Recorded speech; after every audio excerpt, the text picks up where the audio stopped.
Hey guys, welcome back to the channel. This is a story about what if Naruto was Dragon Summon in High School DxD. Before I start, please support for more amazing content, and do consider subscribing to my channel and share this video with your friends. This is written by Mad Raptor Fanfiction and link in description and support writer. Let's start the video. Sacred Gears. God's artifacts, creations bestowed upon humans by the biblical God himself, in order to bring forth more miracles on the planet. They could possess a great variety of effects and abilities, and they were numerous in general. Some were highly common, many of them could exist at a single time, and some were less so, but others were so rare that only one copy of the sacred gear could exist at any given time. Yet some sacred gears were never meant to exist. The ability to take the soul of a great warrior of the past, and create a physical body for them with all of their equipment, skills, and memories at the cost of the body being fueled by the energy of the user. Azazel sensei? A young red-haired woman asked with a tilted head, her red hair tied into buns with spell tags dangling from them. She wore a traditional kimono, and her face was mostly impassive as she looked at a very small book, small enough that it was only maybe 10 pages thick, and the book itself seemed to be able to fit into the palm of somebody's hand. You seem frustrated. Is this artificial sacred gear not exactly what you were trying to make? The young woman spoke as she looked at the book. The man was taller than her, with 12 black feathered wings, and he wore a black kimono to match it. He seemed visibly frustrated as he held his hand out and placed it against the book. I summoned the saber. There was a great glow, but nothing happened, even as the book opened and flipped to a page that was holding a strange-looking tarot card in it. Azazel fell to his knees, panting with all of his energy drained from his body. It was a failure?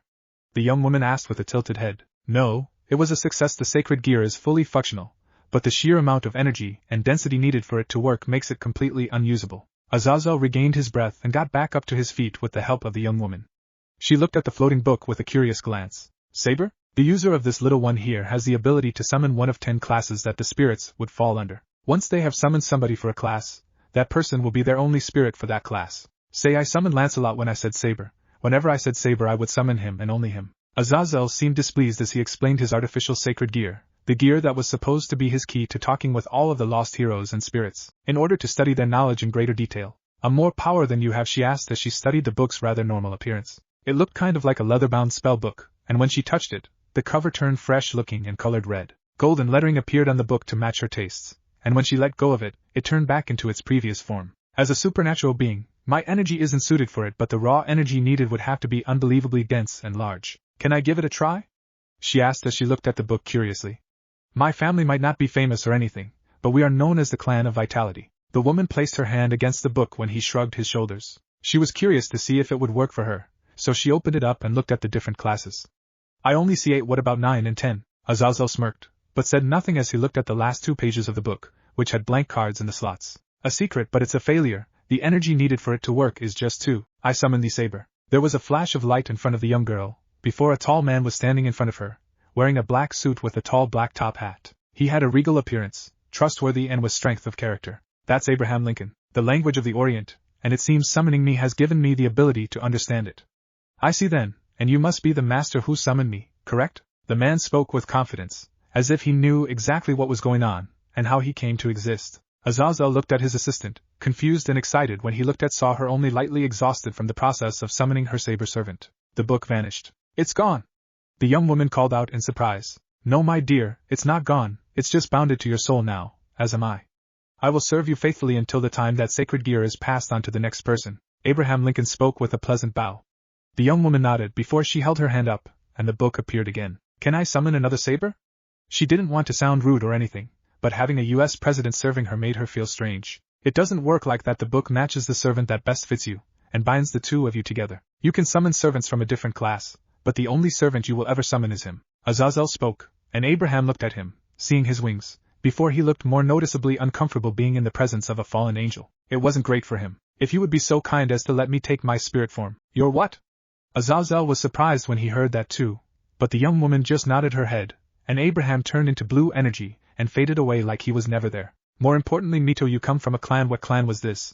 Azazel asked as he looked at the woman, Mito, and she lowered her kimono to show a red spiral on her shoulder. The Uzumaki. Years later. Child, sweet child, come here. It's time that I give you what was once given to me. When I grant it to you, my time will come. Mito spoke, elderly in age, and with a kind smile, to a small girl with burning red hair. She and this girl had no blood relation in the slightest, other than being of the same clan, but this girl had an abnormally powerful life energy. She was one of the few Uzumaki who had this powerful energy, and because of it, she was finally able to pass on her sacred gear of her own free will. It had served her many uses over the years, and it was time to pass it on to the next generation. Kushina Uzumaki. Mito-sensei? Mito summoned her sacred gear, and its form had changed over the years into a more aged appearance with her. She allowed the book to float in front of her, and she placed it into the hand of Kushina.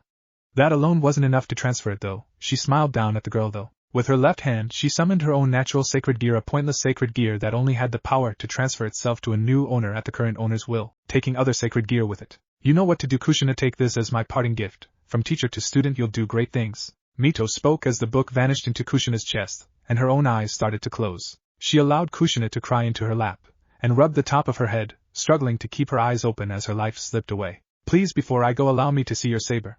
Mito made her own dying request. Kushina nodded her head tearfully, standing up and rubbing her eyes, holding the book out in front of her. I summon the saber. Mito smiled when she saw the bright light of a servant being summoned for its first time, and she smiled brighter when she saw that it wasn't Abraham Lincoln this time. A new saber had been summoned, the saber that was most fitting for the current owner of the sacred gear. She didn't recognize the woman in the blue dress and silver armor, but she was stunning in appearance. Who is my master? Who are you? Kushina asked as she turned her head to her first servant. You will see my name in the book, though you can address me as simply Saber. Arthur Pendragon. Isn't King Arthur a man? Kushina asked as she looked at the woman that she summoned, with a tilted head. Saber seemed to twitch in response, but just nodded her head, sighing. King Arthur, wielder of Caliban and Excalibur, half of the great holy swords, king of knights and a great hero of the Middle Ages, famous even in Japan, and known as the father of hero legends in some cultures.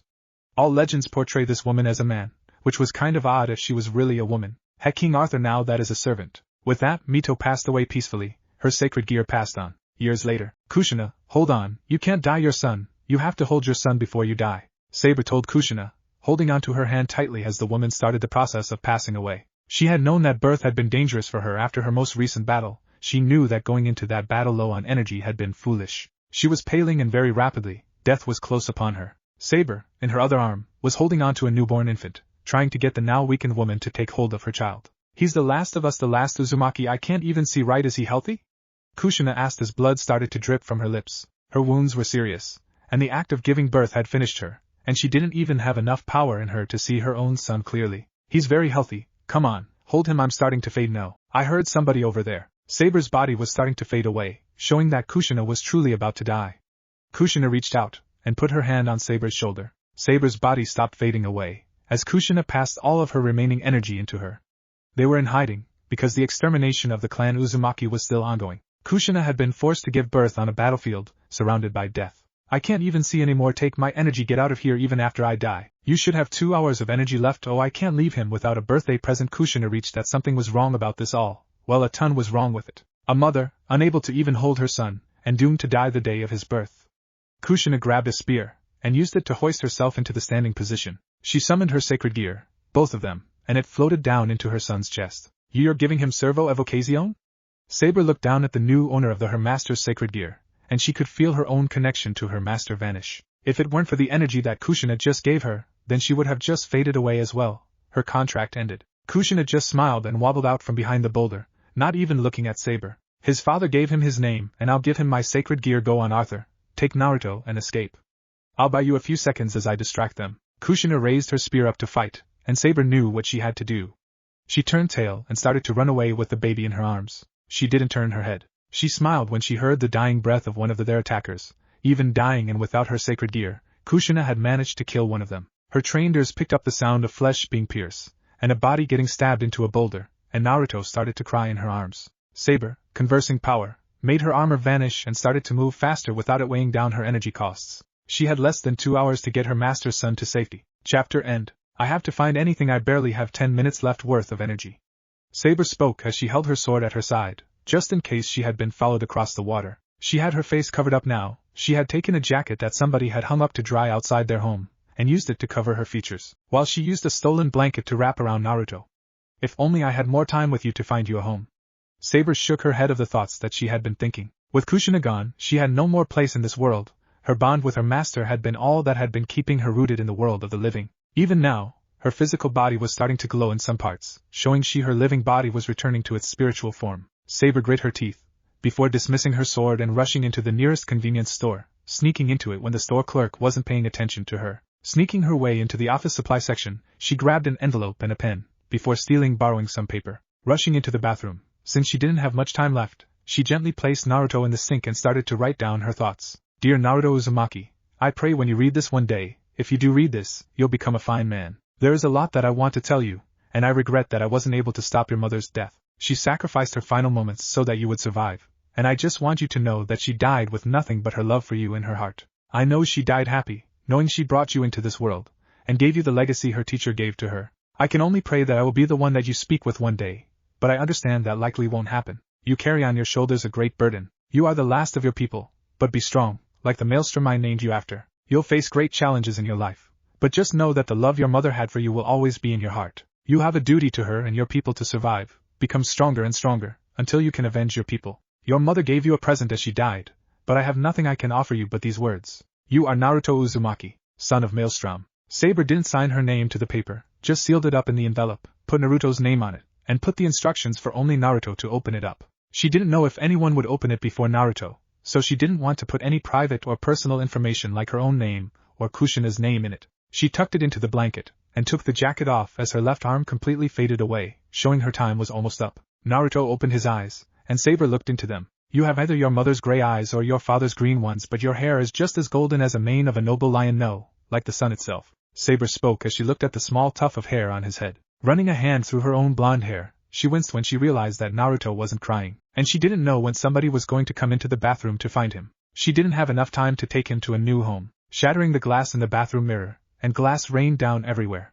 She winced in pain when she saw shards of glass cut into Naruto's face, marking his cheeks, with baby Naruto starting to cry, and the loud sound of shattering glass being no doubt heard by somebody outside the bathroom. Saber's job was finished to the best of what she could do within the time granted to her. She faded away completely, just as the bathroom door opened up. Who is breaking glass? And oh my god, it's a baby, and it's hurt. A young adult woman, bright pink hair in twin-tail fashion, no doubt in her later teens, shouted as she rushed into the bathroom. She looked and saw the bleeding baby, whipping her phone out instantly so that she could call an ambulance just to make sure the baby was alright. Come here, you her anywhere. Oh, Naruto Uzumaki is an interesting name, else? She asked mostly herself as her scatterbrain kicked in for a moment when she saw the baby's name. She could have sworn she saw somebody go into the bathroom, then again she never paid attention to what was going on in the store as she did her job. Hello, what is your emergency? I found an abandoned baby in the bathroom, and he is bleeding. I need somebody to come fast to make sure he's okay. The girl interrupted the operator, and she quickly gave them the address of the convenience store. Holding the baby in her arms, she put the phone between her shoulder and neck, balancing it perfectly. Later, Mamazono, you wouldn't have happened to see the mother or father of this baby, would you? I saw somebody with a hood on go into the bathroom out of the corner of my eye, but I didn't see anyone leave. I heard glass shattering and a baby crying and rushed to see what was going on, and I found him. Momo spoke as she looked down through the window at Naruto, who had been placed with all the other newborns at the hospital. Once she had gotten to the hospital, she had been pulled aside by the police, who started to ask her the typical questions. Do you know who his family is? He has no family we know of. We're actually curious if you know anything about him more. We were sent distress calls hours ago by the Uzumaki family on their clan island. The police officer didn't mention the fact that when the officers dispatched got there, hundreds were found dead, murdered rather horribly. They were going to be cleaning up the island, but a baby Uzumaki being found in the bathroom the same night as the entire Uzumaki clan had been murdered, it was suspicious to say the least. Distress. My partner shouldn't have spoke. It's classified information, we can't say more. As the one who found the infant, before we send him to an orphanage, we would like to know if you would be willing to adopt him. The doctors have informed us it seems he was born just today. The officer spoke as he gave her the offer. She bit her lip nervously. We understand if you can't. I'm sorry, I'm not ready to be a parent. Momo spoke as she bowed to the officer, knowing that she was dooming the child to an orphanage. She wasn't a parent, and wasn't ready to be one. Finding the baby had been all she did, and finding a baby alone wasn't enough to give her the maternal feelings of the one who birthed it. Not to mention he was blonde, with blue eyes and peach skin. He just looked so foreign that she could tell he was going to get judged a lot for his appearance as he aged. She didn't know if she was ready to be a mother to a son that might turn into a delinquent because of how much he was bullied. She wasn't ready to deal with any of that either, not just being a parent, but being a parent to such a foreign-looking child would make people add judgments onto her as well. She was already judged a lot for dyeing her hair pink, when most people had black or brown hair. She hoped he found a good home one day though. -1 year later. I'm sorry, but he's got scars on his face, and his looks, he just doesn't seem like a normal Japanese child, and his last name is Uzumaki, like that family that was murdered years ago. That's bad luck. The caretaker sighed in understanding as she failed to get another set of parents to adopt the young boy that had been left in the care of the orphanage. -1 year later. Look at him, what would it look like on us if we had a son like him? The caretaker was forced to nod and smile, understanding why they were choosing to adopt a different child instead of the one that had once more gone a year into being without a family, minus 1 year later. I'm sorry, but we would like to adopt another child, not one that looks like he came overseas, and I would appreciate if you didn't try and force him onto us. The caretaker looked around, and saw the other children were listening in on the conversation, like they always did, and sending Naruto strange looks as he looked saddened by the news he wasn't going to be adopted. She felt sorry for the child, but she couldn't show him any better treatment than any other child, even if he was one of the ones that often went completely ignored by most adopting couples that visited. Minus 1 year later. Look, he's not playing with the other children. With that attitude and his looks, he's going to be a delinquent when he gets older. We would rather have a child who will grow into a proper person one day. The caretaker didn't mention that the other children were the ones who, after learning from the many couples who chose other children instead of Naruto, ignored Naruto and didn't let him join them when doing anything. She didn't mention the fact that Naruto was perhaps one of their most friendly children, but he had a bad look on his face because of his scars, and the fact that he was always being treated lesser than those around him. Minus 1 year later. He got into a fight with another child. A child like that won't grow up to be a good person, even with parents as great as us.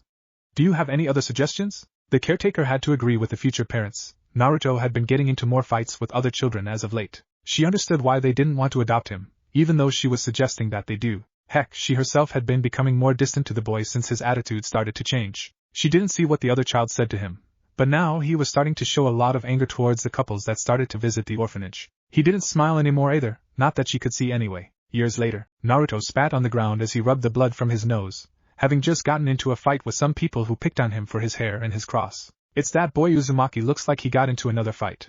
Why don't they just throw him into jail already? I know he is underage, but that is where he belongs. Shush, if he hears you, he might attack us too. Naruto looked at the two women who were talking about him, and they yelped when they saw that and started to actually run in the other direction. Naruto frowned, and turned his head, putting his hands in his pockets and walked away. His stomach growling, he pulled out his wallet to see how much of his money he had left. Seeing barely anything, he changed directions and started to head towards the nearest river, knowing that he would need to go fishing if he wanted to eat anything tonight. Did you see that? He just threatened those women. Delinquents like him should just die already. Don't they know they're just making everyone else uncomfortable? I didn't even say anything to them, Naruto thought as he walked faster, not wanting to get arrested for attacking somebody who hadn't attacked him first. He would feel better when he had some more money, and could get his favorite comfort food. Naruto didn't let the comments go without a reaction though. Naruto stuck his middle finger up at the couple who whispered about him. He hurried up anyway though, instead of saying anything. If he didn't catch anything before nightfall, he would be going hungry again. Chapter end. Screams. Go ahead and scream. We like it a lot when you do. Somebody, help me, save me. This monster is going to murder me. She's already killed one of my friends. A teenage woman screamed at the top of her lungs, but she was unable to move and forced to stare at the corpse of her friend who had been killed next to her. The murderer? A young teenage girl of below average height, wearing clothes you wouldn't see most normal people caught death wearing. She had a small top on and tattoos on both of her shoulders. Her arms and stomach were exposed, and she didn't wear either pants or a skirt. Instead, her thong was on full display. She had bright greenish eyes with slit pupils, a scar over her left eye and part of a scar on her right eye, as well as stitches on her cheek. She was licking a bloody knife, her bandage-covered arms stained in blood as well. Nobody will save you, you should be like your friend there, she's nice and quiet. The girl spoke as she looked at the other living teenage girl. Of course, it was hard to speak with your tongue cut out. Her death friend had her throat cut open on both sides, and her torso had been ripped open starting at the chest and splitting open the stomach completely. Her organs were spilled all over the concrete, and a few knives were still inside of her body. Her torture had been careful to make sure that she never passed out from the pain. You can run away if you want, we won't chase you if you manage to escape. Go ahead, stand up and run away. The girl spoke as she gestured to her bleeding legs. The teenager tried to stand up, but her cut tendons didn't allow for her to even attempt to make an escape. She had the tendons in both her arms and legs cut, so she couldn't fight back and was forced to undergo the torture. Monster demon, we're just helping mommy with a problem that he's having. You know, you hurt mommy when you played with his heart.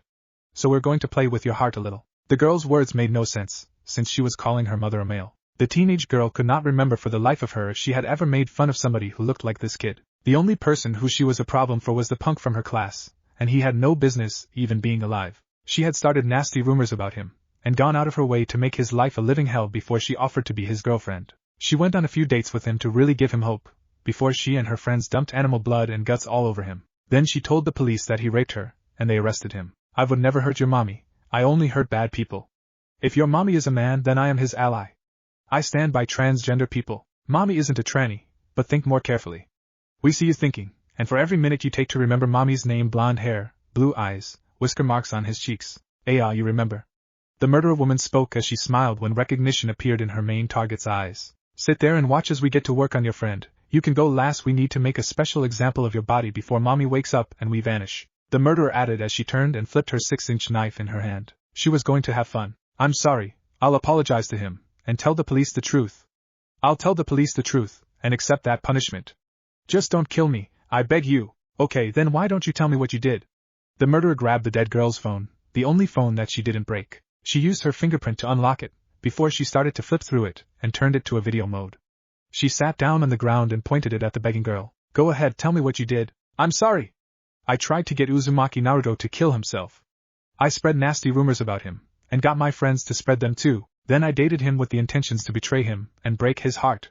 When he didn't kill himself, I lied about him raping me. The killer stopped recording, and she split the tongueless girl down the torso, spilling her guts everywhere quickly. She stabbed the knife quickly into both sides of her neck, before she reached into her chest and pulled out her barely beating heart. Since mommy didn't summon me on purpose, we've got to refill my reserves with these. The cannibal murderer opened her mouth and swallowed the entire heart in a single bite, her throat visible expanding as she swallowed it, before it returned to normal. The girl was grossed out, but she looked hopeful. So you'll let me go? Nope, it's a shame that humans aren't immortal. We would love to spend forever torturing you for what you did, but we'll let the devil have at you when we're done. The killer just giggled cutely, despite being covered in blood, the only light in the world seemingly being the moon, the heavy mist in the area keeping out all other sources of light through seemingly supernatural means. You're a true demon. You never intended to let me go. She used her chin to try and crawl away, tears in her eyes as the young woman got up and grabbed her by the ankle. I am mommy's assassin, though the world already knows me by another name. The 2 days later, location/jail. You're free to go, Uzumaki-san. Naruto cracked open an eye, having got a horrible night's sleep because he had been sleeping in a jail cell. He yawned and he looked towards the officer who was unlocking his cell and opening it up. Hoo-ha! Naruto stuttered from his yawn. I'm innocent, but why am I being let go? You bastards were dead sure I did it. Naruto was bitter towards the fact that he was blamed for something he didn't do by that bitch of a woman. He wished that she would get what was coming to her. Evidence has surfaced that has cleared your name of any crimes. The girl who accused you was found dead yesterday in a park with her friends, and on their phones was evidence taken by the killer that cleared you. It seems that you've got a guardian demon out there, be careful. The officer seemed conflicted with what he should feel about this as well. He wanted to keep Naruto locked up anyway, but the legal system had ordered his release after the confession. Naruto had no visitors and no outside connections, so he was also cleared as a suspect of her murder. Nobody could say he hired an assassin to kill the girl, and he couldn't be blamed for the actions of somebody who killed his enemy when he himself did not order it, or even have knowledge of it happening. The cop looked at Naruto, and saw he had a lack of reaction. Not going to say anything. A girl died because she messed with you? I'm praying for her soul, jackass. Despite what she did to me, despite the fact she deserved this, she's been punished for what she did. Let me have this moment of silence for her and her friends.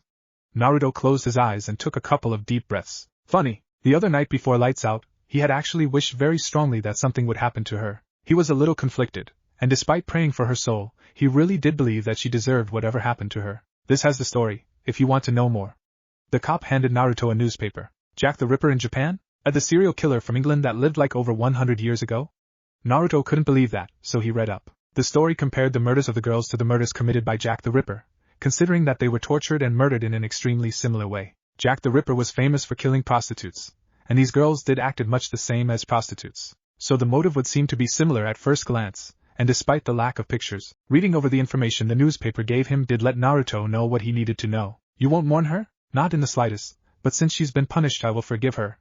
I will have to thank this killer though. If they didn't do this I would be punished for a long time. Naruto got over any conflict on about this. He was quite happy with how this turned out, and now that he had forgiven the girl for what she did to him, he would live his life in another city. Being cleared of a crime didn't mean much when a lot of people were still ready to believe he was guilty, and wanted to believe it. At this point, he needed to move to another town just to be able to have a normal life. With his grades though, not a lot of schools would be willing to take him. Actually, with his reputation, he would have an even harder time finding a school willing to take him. Well, he could just solve this issue by applying to all the schools that might take him, and then settling on whatever would allow him to enter. Problem solved. Chapter end. I see a berserker this time. It seems the boy's subconscious desires summon the best suited servant for any role, and since these are subconscious summonings, you servants decide if you wish to answer the call yourselves. Azazel had never thought he would lay eyes on his artificial true sacred gear again. Not when Kushina Uzumaki died due to murder, and her entire clan of semi-savage Uzumaki destroyed with her. The first servant summoned was always a saber, though to be fair this sacred gear had only ever had 2 other users in all of history, and he helped Mito summon a saber and Mito requested that Kushina summon her saber. Servo Evocación. Saber, Archer, Lancer, Rider, Caster, Assassin, Berserker, and Ruler were the 8 basic servants of the sacred gear. Azazel had been alive when Jack the Ripper first appeared in the world, and he had been in England at the time as well. He knew of the serial killer's handiwork well enough that he had been surprised when in Japan there were multiple reports of a copycat killer who used not only the exact same methods as Jack, but also managed to stay completely hidden from authorities as well. Too suspicious, not with today's technology and crime-fighting tools. Jack the Ripper's methods back then were crude and wouldn't hold up to today's crime-fighting teams. He did some tracing, and found a common factor. Each victim had recent contact with a certain Uzumaki, son of Kushina, who had somehow managed to escape the destruction of his clan with his life. Not through his own power, of course, he was only a newborn, but knowing Kushina he would guess that she gave the last of her life force to one of her servants, and had them take him away. Her name is Berserker? Currently, a school that had just expelled Naruto for getting into a fight was being destroyed by a woman wearing a white wedding dress. She was skinny and quite tall, standing at over 172 centimeters with bright red hair that covered her eyes, as well as a golden horn ornament on her forehead, and golden gears sticking out of the sides of her head. A petite tall woman with a modest bust, and knight's armor on her legs instead of her wedding attire. She wielded a staff that had a large mechanical ball on the end of it, and she used it as a battering tool to shatter walls. Rayara! She would shoot electricity out of the ball and destroy even more walls of the school building, collapsing parts of it in on itself. Her skinny arms wielding an unnatural strength to them. A flaw, not a name, a class of servant. Both other berserkers I've met were for the most part unable to use reason or speak. They obey their master's orders very strictly, and have very little ability to think while also retaining part of the intelligence and battle ability they had in life. Azazel spoke as he watched the woman systematically destroying the school building, her blows now causing multiple parts of it to collapse with each swing. Her destruction of everything was extremely simple, but she didn't attack anything that wouldn't cause something else to be destroyed. He was speaking to one of his own followers in his Grigori, a group of fallen angels, and humans with sacred gears, who worked under him as one of the top leaders. She was an extremely low-level member, but she was good at stalking prey and observing dangerous people since she had such small amounts of fighting ability and magical energy. She was usually barely even a blip on the radar of most people, and was often only ever possibly a threat to the rare fallen angels weaker than her, and most humans. Rainier. She possessed the usual fallen angel traits: black hair, purple eyes, a massively seductive body that had sensual appealing practically oozing out of it. So Rainier was confused but highly respectful in her confusion. This was one of her great leaders after all. She's a servant, and looking at her head, I would say this is Frankenstein: the headgears, the electricity, the wedding theme. I always thought that Frankenstein's monster was male, but considering King Arthur was a woman, guess history does tend to be a little bit sexist. Azazel had to laugh a little. After all, even his own knowledge on history wasn't perfect. He didn't exist in all locations, as old as he might be. He glanced at Rainier, who seemed even more confused. But this is the work of an Uzumaki child, right? Rainier didn't know what to say about any of this. She thought the last of the Uzumaki had been killed a while ago. They were a clan of savage and powerful humans with insane magical and life force reserves higher than any other supernatural beings. At the same time, despite their insane magical abilities, they were almost all born without the ability to use magic themselves. So they would usually create weapons that would use their magical powers for them, because they had no method of using magic. They were a clan of contradictions. Insane magical power, but no ability to use magic. Absolutely savage humans, but extremely loving towards others. Extremely bad anger issues, but hatred for hurting others who didn't deserve it. Not directly, Naruto has lived a rather poor life so far. He is unaware of his sacred gear, and though it is active, he summons servants in his sleep whenever his stress levels get too high. His body summons the servant most well-suited taking care of his stress, and it seems a mindless destroyer was best suited for this. Azazel noted as he crossed his arms. The servants were innately connected to their master. He learned that each servant had something in common with their master in a way that allowed for their souls to maintain a form of link. Mito was an extremely caring and honest person, to a fault actually, and believed in equal treatment for others. The sabers summoned fit with those traits of her. Jack the Ripper and Frankenstein, monsters who seek love or beings hated by others as monsters. Naruto either viewed himself as a monster, or he was viewed by society as a monster while he himself was starved for love. Somebody to call his own family, a lover, a friend. He had told Mito that revealing the name of your servants was like admitting to some kind of trait that they themselves possessed. One could learn a lot about the master's true nature by knowing the true names of their servants. You want me to kill him, or take his sacred gear? Rainier asked as she stood up straighter, a little unsure about how she could even begin to go about doing such a thing. This woman was already completely finished destroying an entire building, using mostly brute force and very little lighting power. She knew enough of her own strength levels to know that she didn't stand much of a chance against this servant. Not a chance. I worked too hard on that sacred gear. Only the Uzumaki can use it. Their life force and magical power are uniquely suited for using it. Only an Uzumaki can actually use it at all. Killing the last Uzumaki means sealing away my hard work forever. Taking the sacred gear is pointless, since he is the only living person who can make use of it. Just observe him and report the traits of the servants he summons to me. Azazel gave her orders. He wanted Naruto to stay alive so that he could produce more and more Uzumaki, and give birth to the clan of people who could use his creations most easily. Mito had helped him test so many of his inventions using her magical power and life force, and he would love to have that back. That's all? Also, keep watching Issei, Hyoudou and Kuoh as well. My sacred gear radars confirmed he has a very special gear. Naruto has already applied to several other schools, but very few will take him. His stress levels are sure to rise again, and he's bottling up his emotions more and more. Keep an eye on him, and if possible raise his stress levels further. Azazel was going to be pulling some strings of his own. He wanted to make sure that Naruto would have a place where he could naturally interact with the supernatural in a semi-safe way, where he could have access to Naruto somewhat freely. He had several ideas. As of now, he only knew the identity of 2 of Naruto's servants. Assassin, Jack the Ripper Berserker, Frankenstein's monster. The more data that he could get on Naruto personally, the easier it would be for him to manipulate the child as he saw fit into bringing back the Uzumaki. He needed to compile a list of fallen angel women who would be willing to have his children, of course, and give the boy a harem of at least 20 beautiful women who would fulfill all of desires. After all, he had given Mito a harem of handsome men in the past, and Kushina had been a deviant in her own right when it came to fucking her servants whenever the mood struck her. Naruto's temporary apartment. Mommy's warmth, it feels so good. Jack thought as she cuddled up into Naruto's chest, with him completely unaware of her presence in his bed at all. He had summoned her again. This time his subconscious wish was simply to have somebody to hold. While there were other servants more suited to the job, and who wanted the job, she had been the first to answer the call of this summon on her own, since she had the lowest maintenance cost of any servant.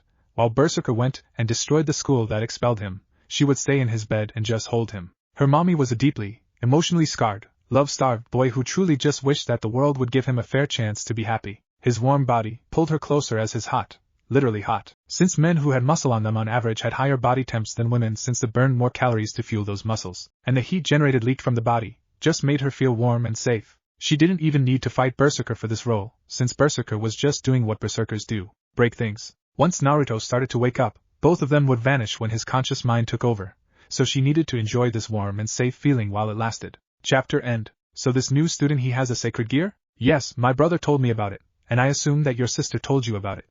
It's not hard to imagine their shock when they heard the name Uzumaki after several years. Rias Gremory Devil spoke as she sat naked across from her childhood friend. The two of them were using a sauna together in private, a sauna very few knew existed on school grounds. Of course, she didn't know what sacred gear this Naruto Uzumaki had. She knew that her species, devils, had exterminated Naruto's entire clan from the face of Earth. It had been a rogue faction that had been wiped out by her brother for what they did. Well, those who resisted were wiped out, and the ones who surrendered were allowed to be arrested. She knew much of what happened. It was when she was a baby, but she heard stories of it growing up. A great injustice that had been done to a clan of savage human contradictions. Yes, according to my sister who met with Azazel of Grigori personally, he has a unique sacred gear that is active, despite him being unaware of his sacred gear. She was given no details about the sacred gear itself, other than the fact right now it is only activated in his sleep and by stress. Sona Citri Devil as well spoke as she managed not to look jealously at her friend's massive rack. Despite her own being quite pitiful in comparison, she had no issues with her own appearance, and was quite confident in her hips and rear end. Though, Rias had her defeated in even those areas as well, but she didn't linger on the thought. Sitting between them was a chessboard, and while they spoke, they played chess against each other. Issei Hyoudou has a sacred gear. He piqued my interest when I made eye contact with him, and I felt something off about him. I had Kaneko follow him, and she confirmed he has quite a powerful sacred gear inside of him as well. Rias discussed human-like quite frankly, speaking of the boy not as a person, but as more of an object at the moment. She had no ties or relations to him, and there were multiple people in the school with sacred gears after all. There were many special humans who attended Kuoh Academy for a special reason. Kuoh City was a natural attractant for the supernatural. It was a great spiritual point where those with potential for power naturally flocked, and Kuoh Academy was a school that admitted humans with potential from all over the world. It had several exchange students from other countries, and other species as well. About 10% of the school's students were special in that they were all candidates for her to bring into her peerage of devils. Oh? I see, so you will be making a move on him then? Sona asked as she moved her rook forward. Her breasts did not jiggle, but Rias did when she moved her pawn forward one space. I leave that to Issei. I will make sure that he has a way to summon me. I plan on having my familiar give him a summoning circle. If he summons me or not is up to him completely. Still, Uzumaki, why were they wiped out, do you know? My brother never told me the why, just that it was horrible. Rias knew of the history of it, and she knew the propaganda of it all as well. She knew why many devils were split on if it was a good thing or not. The Uzumaki had several things going for their clan. They had seemingly infinite life force and magical power, Each one possessed magical power that exceeded that of many beings who were in the top 10 strongest. While they lived a long time for humans, the average Uzumaki living hundreds of years, they didn't live like devils who lived for many thousands. Their human bodies were what held them back, and while their massive life force slowed down their aging, they still suffered from it. They had natural healing abilities in their blood as well. Uzumaki blood could be sucked out, and used to heal the wounds of other beings regardless of species thanks to their blood containing their life force. Still, they mostly stayed to themselves and didn't bother anyone, despite being naturally violent and easy to anger. My sister said that the Uzumaki were unable to use their magical powers, but they developed weapons and seals that were immensely powerful. They were wiped out for fear that they would turn into a new faction quite foolish to attack them and not make allies with them. Sealing and advanced magical weapons are quite the boon to any ally force. Sona was disgusted by the waste of an ally. If they shared their culture with the Uzumaki, became allies, then they could support each other. If they ever went to war against heaven and fallen angels again, then the Uzumaki could have been a turning point that allowed them to gain an overwhelming advantage. Not to mention eventually devils and Uzumaki clan members would start to fall in love, have children, and birth superior offspring with the abilities of both. A devil with Uzumaki blood. All of that raw magical power of the Uzumaki, but with a devil's ability to use that power born into a single body. The result would be that every single devil born between such a union would be worthy of standing in the top 10 by themselves. As more and more of such unions flourished, it would only be natural for them to be the species that claimed all 10 spots in the top 10 strongest of the world. It's foolish. Instead of killing them, our species should have welcomed them. Having powerful friends is a great thing, and while making powerful enemies is bad for us. According to my brother, the Uzumaki were quite the loving clan. Rias shook her head in disappointment in her own people. Sure, it was a rogue group of powerful devils that launched their surprise attacks on the Uzumaki to wipe them out, but that still reflected on them as a species for being the ones to wipe out a clan of special humans. Those who actually value purity of blood didn't seem to understand the inherent benefits of mixing their race with other races, and saw such beings as lesser. It made their species look like a bunch of racist fools who couldn't see the bigger picture. It doesn't help that both angels and fallen angels are able to use our deadly weakness against us, even the many great fighters and sacred gear users we have. Those two always seem to have a distinct advantage over us. This would have put us on equal footing to make a true treaty. The path to peace was destroyed out of fear and arrogance. Sona was greatly annoyed by the lack of thought the rogue devil faction had put into their actions. The old generation of devils were quite foolish in her opinion. Rias shared that opinion. So, it seems we have reached a problem. I want Naruto for my peerage now, and I can assume that you want the same. Rias glanced at Sona with suspicion in her eyes. She could see the cogs in that beautiful head working to think up dozens of ways that she could make that work. Sona nodded. His genetics are great, and one day he could produce children with devils who overall enhance our race. I wish to do our species a great service by introducing a man of such high breed into it. Uzumaki are quite wild, I've heard, so a person as strict as I am would be best suited for his adjustment. Sona couldn't see a flaw in her logic. She already had plans to offer Naruto whatever it was that he craved in return for him joining her peerage. I planned on getting Ruroku Nimura and Saji Genshiro into my peerage. Since both have potential and have slight delinquent tendencies I wish to put an end to, but I believe saving my pawns for Naruto would be best if he costs too much for my other pieces. Sona had multiple plans on what she needed to do. 1.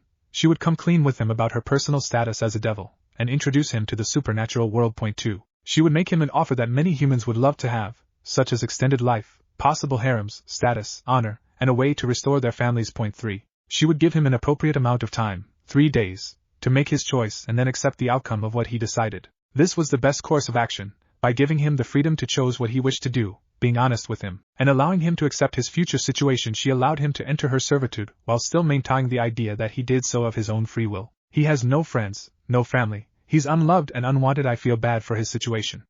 I think that he would be a great addition to my family. Not only do I benefit from having him, but I believe that I can give him the happiness he is missing in life. Rias spoke in a way that Sona didn't truly understand. It wasn't guided by logic or reasoning. Rias was speaking mostly with her heart.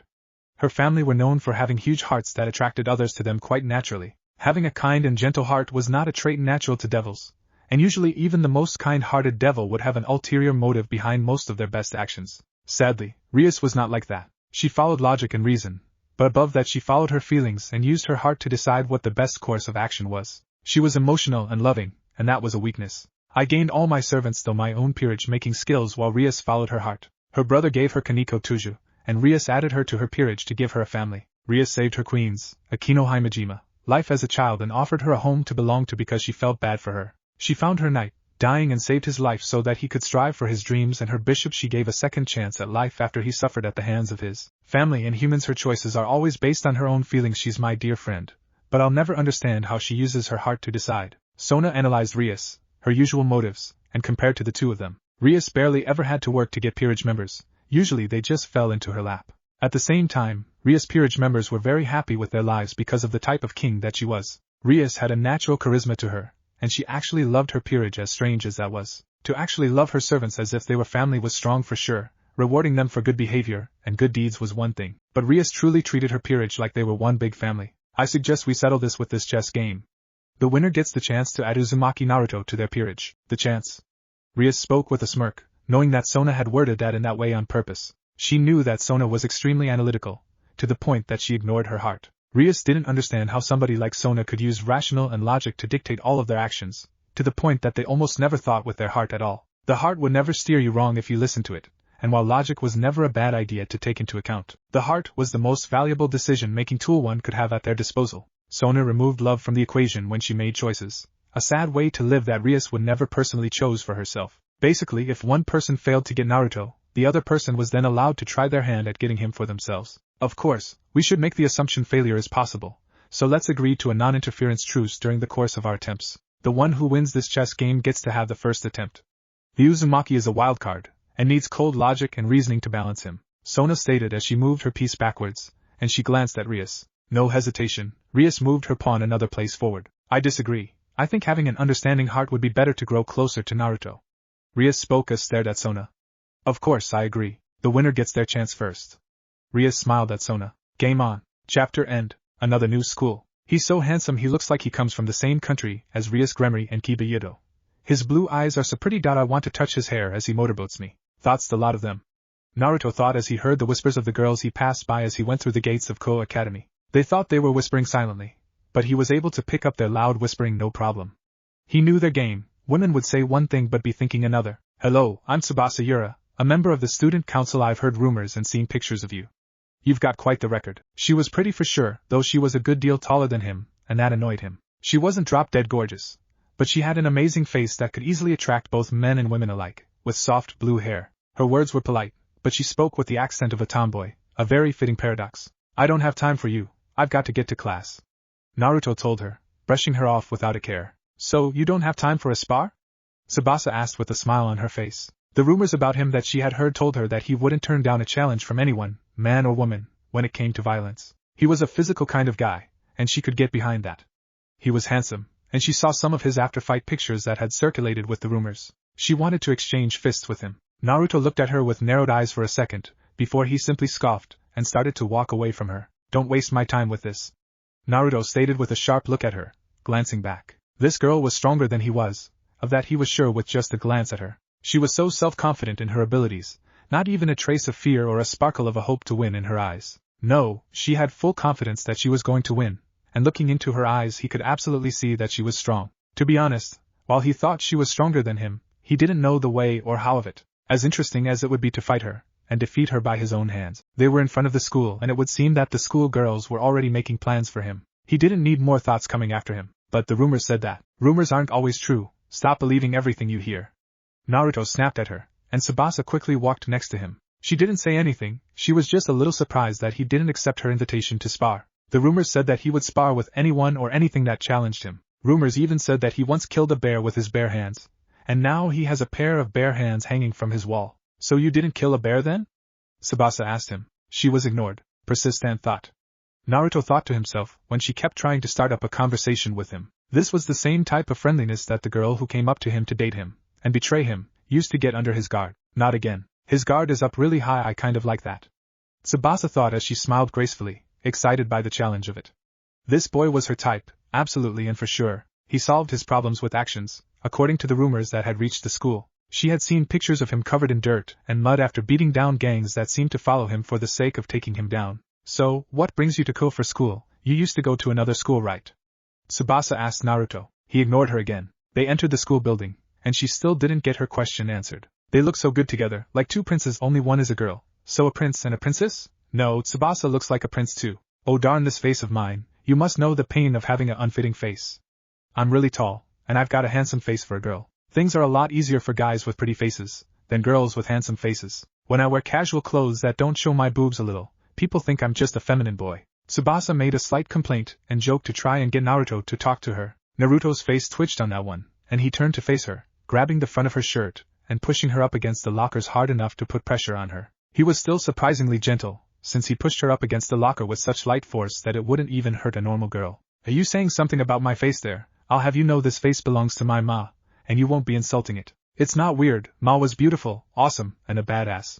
This is your only warning, don't talk about my face again or I'll smash your face in. Naruto was aggressive, visibly so as he punched the locker next to her face. His fist sank into the metal and knocked the locker door into itself, denting the metal enough to snap the door. His knuckles were bleeding from where the metal dug into them, but he ignored that. Nobody made fun of his face. He only inherited two things from his mother, his face and his last name. Nobody was allowed to make fun of either of those things and get away scot-free. Okay, so your face is off limits by the way. I wasn't making fun of your face, you've got a super pretty face. Any daughter you have one day will be blessed to receive your features. Nice to see your eyes though. There Tsubasa was let go of and Naruto started to walk away now that he got his point across. He didn't feel the need to speak with her anymore apparently, and it was clear to the students who had seen that mentioning his face was off limits. So, your mother sounds really amazing, what is she like? Tsubasa asked Naruto. Go away, I don't want to talk with you anymore. Naruto bluntly stated, since ignoring her wasn't working. Great, he decided that he wouldn't start fights all the time at this school, and ignore things that he would normally pay attention to, and this girl is ruining all of that by pestering him. You didn't want to talk to me to begin with honestly, but I want to talk with you. Handsome guys who aren't afraid to get dirty are my type, and the rumors about you sorry. Tsubasa looked at her phone when it went off. She saw that she had a text message, and she blinked when she realized that it was orders. Leave Naruto alone, Rias gets the chance to recruit him first. What? Tsubasa thought, since she wasn't made aware that Naruto was on the list for people to turn into a devil. She had thought that Sona had her eyes set on other students. Did she change her mind and fight with Rias about getting her hands on Naruto? Either way, she didn't know about any of this. She looked around, and saw her king standing and looking down at her from the second-floor stairs with a displeased look. Yep, she had wanted Naruto for herself. Oh, she would not mind being in the same peerage as this boy. Uzumaki Naruto first year. I'm here to show you where your first class is, come with me. A small girl, who seemed to have been waiting for Naruto, stated in a neutral tone as she looked up at him with yellow eyes. The exact opposite of Tsubasa in every way, mostly inexpressive and shorter than most girls he had seen before. Short white hair and paler skin, an extremely petite girl with wider hips and a round ass. White hair and yellow eyes, she reminded him of a cat. I'm fine on my own. We're in the same class, I'm Tusha Kaneko. I was asked to show you around. Kaneko stated rather plainly. She gave a small sniff of the air around Naruto, and she nodded to herself when she was able to confirm his sacred gear and how active it was. He had multiple female scents coming from the center of his body, so it would seem that he had females related to his sacred gear somehow. Whoa, who are those guys? They are scary. Naruto. I've come to kill you, and we'll beat the shit out of every student here until you fight us. This time, you aren't allowed to use your yo-yo, and you can't use your left hand either. You have to fight us with those handicaps if you want us to leave the other students alone. Kuoh doesn't really have any delinquent gangs. Tsubasa thought as she cracked her knuckles, preparing to stop the fight herself. Kaneko just ignored her. 27 men in old-fashioned high school uniforms, with their leader being a larger man of about 6 feet 3 inches and weighing far more than the average person of his height would weigh. A combination of muscle and fat. The entire gang were holding bats and bamboo swords, and some were even swinging around metal chains. Naruto turned around and started to walk towards them. I don't follow your rules, jackass. You try to hurt even a single person, and you pay for it. Naruto took a yo-yo out of his pocket and started to play with it. Don't you care what happens to these? The gang leader started to stutter the closer Naruto got to him. He looked towards his gang members, and saw that they were all frozen in fear as well. They had forgotten to take the hostages before announcing themselves to Naruto. Naruto grinned. Eep, take a hostage. Before your goons can kidnap even a single person, their boss will be kneeling at my feet in despair. Naruto's grin was not happy, and it was not friendly. It was filled with anger and held a threatening air to it. You will speak with respect towards the man who will rule over this country one day, on your knees. Naruto reached up and grabbed the leader's face, before he brought it down, and slammed it into his knee. 3 of his teeth went flying out of his mouth, and he collapsed to his knees and screamed in agony. His despair-filled scream filled the front yard of the school, and Naruto glared at the rest of the gang. Boss! Naruto saw the good coming from a mile away, and he swung his bat at Naruto's face with full force. He was a well-built man, and he swung the bat with enough force that when it hit Naruto's head the wooden bat snapped in two. All of you, on your knees right now, leave all the money in your wallets on the ground, and leave the school. Naruto ordered them with half of his face covered in blood. He hadn't taken a single step back, and he didn't even flinch from taking the devastating hit to the forehead. Naruto glared. There was no more hesitation as the people who thought to challenge him dropped to their knees and started to empty their wallets on the ground in front of them. Please don't. Okay, now that you've been punished all of you are forgiven. Get out of here, and don't come back or else I'll get really mad, Naruto stated as he sent them away with a light wave of his hand. Taking all of the money that they had on them would be more than enough repayment for what they've done today. I said leave. Naruto repeated himself, and they all started to scramble to run away as quickly as they could. Naruto walked them leave the front gates, and he started to pick up the money off of the ground. Dude, that guy just mugged 27 people. He just defended the school. So cool. He protected all of us from those awful gangsters. He's scary. He didn't even flinch during all of that. Naruto counted his money, nodded in approval at the amount, before he added it to his own wallet. He would be eating better for a good bit now that this money was added to his funds, and even better than that was that hopefully those pieces of shit wouldn't come back to this school and he could begin his normal life. He's so fucking handsome. Tsubasa saw Naruto's face half covered in blood, and how a pretty much normal human took that blow to the head like a champ. He's got serious anger issues. Kaneko thought as she looked at him bottle his anger back up, and happily put his full wallet into his pocket. Yet something was off. For a moment, he had such a commanding aura that she couldn't explain. She couldn't put her finger on it. But when he commanded those people, there was something primal in her that screamed at her to kneel on the ground as well. It was like she was standing in front of royalty. Chapter End. Stress. Berserker ran down the streets of Kuoh in her high heels as she went on her journey to destroy the source of her master's stress. He had an extremely stressful first day at a new school, where the students already knew of the rumors about him, and a gang followed him and challenged him, proving him to be a delinquent. The amount of rumors that were going to spread about him meant that it was only a matter of time before he was expelled, and he had gone to be worrying about that. It was her job to destroy his stress. Destruction was what she was good at. You. Berserker groaned as she swung her war hammer and smashed through the gates of the school when she ran up to it, and she didn't stop running as she continued her path towards the school itself. Simple solution. Destroy the school before her master was expelled from it, and that would negate the rumors being further spread. He couldn't be expelled from a school that didn't exist, and thus he could lose the stress he was feeling over it. She thought about this as she ran at the school, and she slammed her weapon against the front doors of the school and completely shattered both of the doors to the school and all the glass windows that had been around the doors. Rah! In the other building. Did anyone else hear that? Rias asked when a loud banging sound echoed through the area, sounding like it came from the new school building. She blinked and looked at her peerage, those that were currently with her at least. Kaneko had finished her list of jobs, and was getting a snack before going home to rest for school. Akino was serving tea like she always did for Kaneko when she finished a bunch of requests. Kaneko looked towards the wall, where she could tell the direction of the bang came from. I didn't hear anything.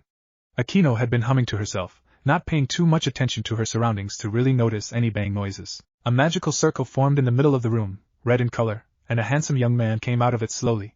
Her knight Hyoudou Kiba, with his sword at his waist already. That was quite fun. The client wanted to test his skills with the sword, and for a human he wasn't bad. I completed the pact, and got the payment already. Hyoudou spoke as he placed a stack of rare magazines on the table. The payment for a pact with the devil could be anything, so long as it was decided before the job was completed. For sparring, some rare magazines was more than a fair enough trade. Boom/crash. What was that? Hyoudou asked when he heard a very loud bang, and what sounded like part of a building collapsing. Are we under attack? Hyoudou drew his sword and got himself mentally prepared for an attack. Kaneko?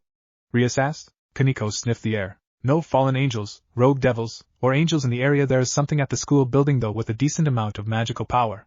Kaneko gave the situation to them. She stood up and popped her knuckles, knowing that they were going to go next door and take care of the problem attacking the school. During the day, the school was run by the devils of Sona Citri's peerage, but at night was when they of the Gremry peerage were in charge of protecting the city and the school. Rias stood up from her desk and fixed her skirt. If it doesn't have too much magical power, then we should take care of it before it grows stronger.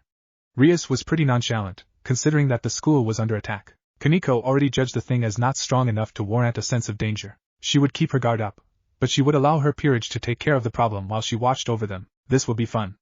Akino licked her lips. Who would be dumb enough to attack a school in well-known devil territory? With Berserker. With a swing of her weapon, swinging at full attack length, she destroyed all of the desks in the schoolroom and shattered them against the walls. She broke down 2 of the walls, and started to run out of the room as the ceiling started to collapse on the room as she left it. She smashed a hole in the floor. She was on the 2nd floor, and jumped into it to go back down to the previous floor. She needed to get rid of her master's stress. She needed to be worthy of being. Berserker was kicked with Kaneko smashed the heel of her shoe into her ribcage. Before her feet could touch the ground she was knocked through a wall, and then slammed through the brick wall to the point that she was outside of the school.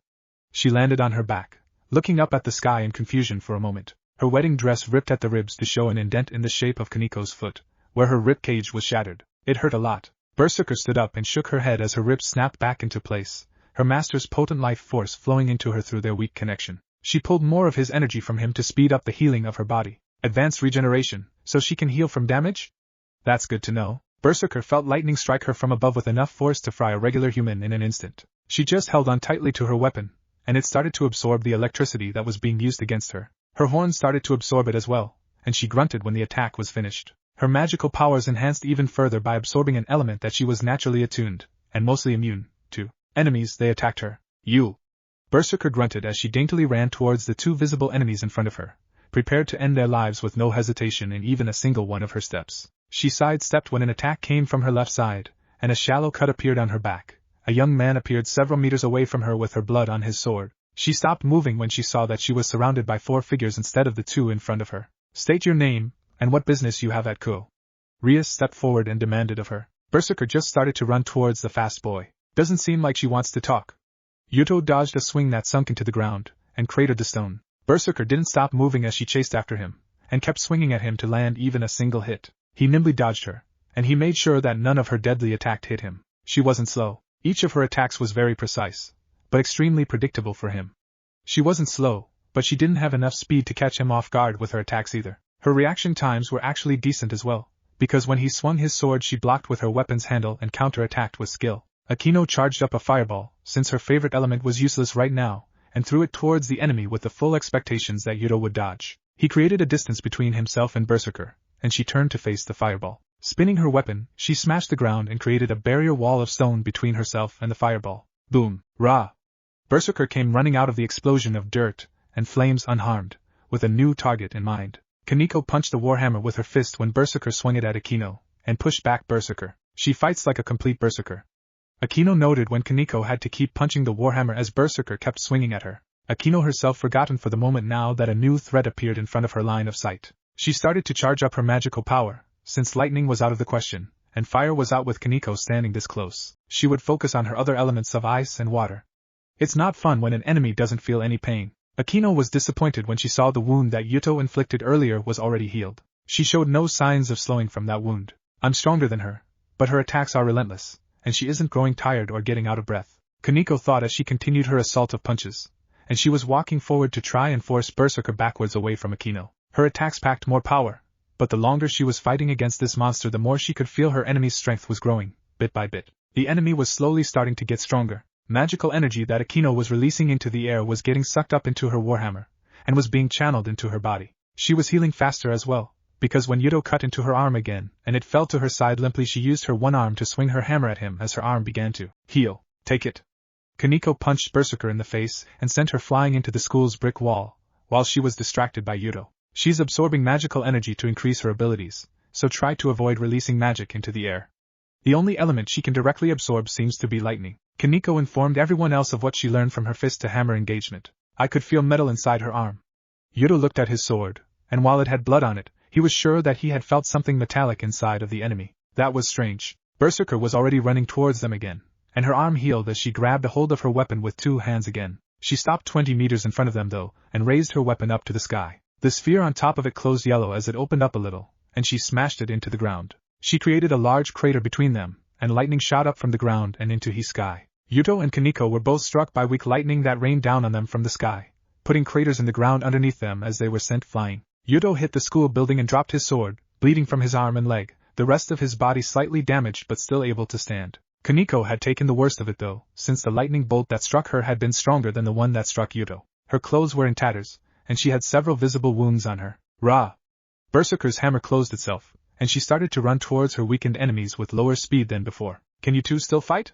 Rias had narrowed eyes as she stepped up, prepared to end the fight herself. Hyoudou responded by quickly picking up his sword, and running at a greatly reduced speed towards Berserker. Kaneko's response was much the same as she chased after Hyoudou, at her usual speed, but her arms were damaged.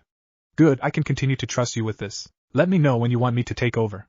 Rias was angry, but if her peerage was willing to keep fighting without her, then she would watch the enemy and figure out what weaknesses it has. A large wave of water flooded the school grounds as Akino unleashed her magical attack, once she finished charging up, and washed Berserker backwards while Hyoudou and Kaneko both activated their wings and flew above the water. We've got this.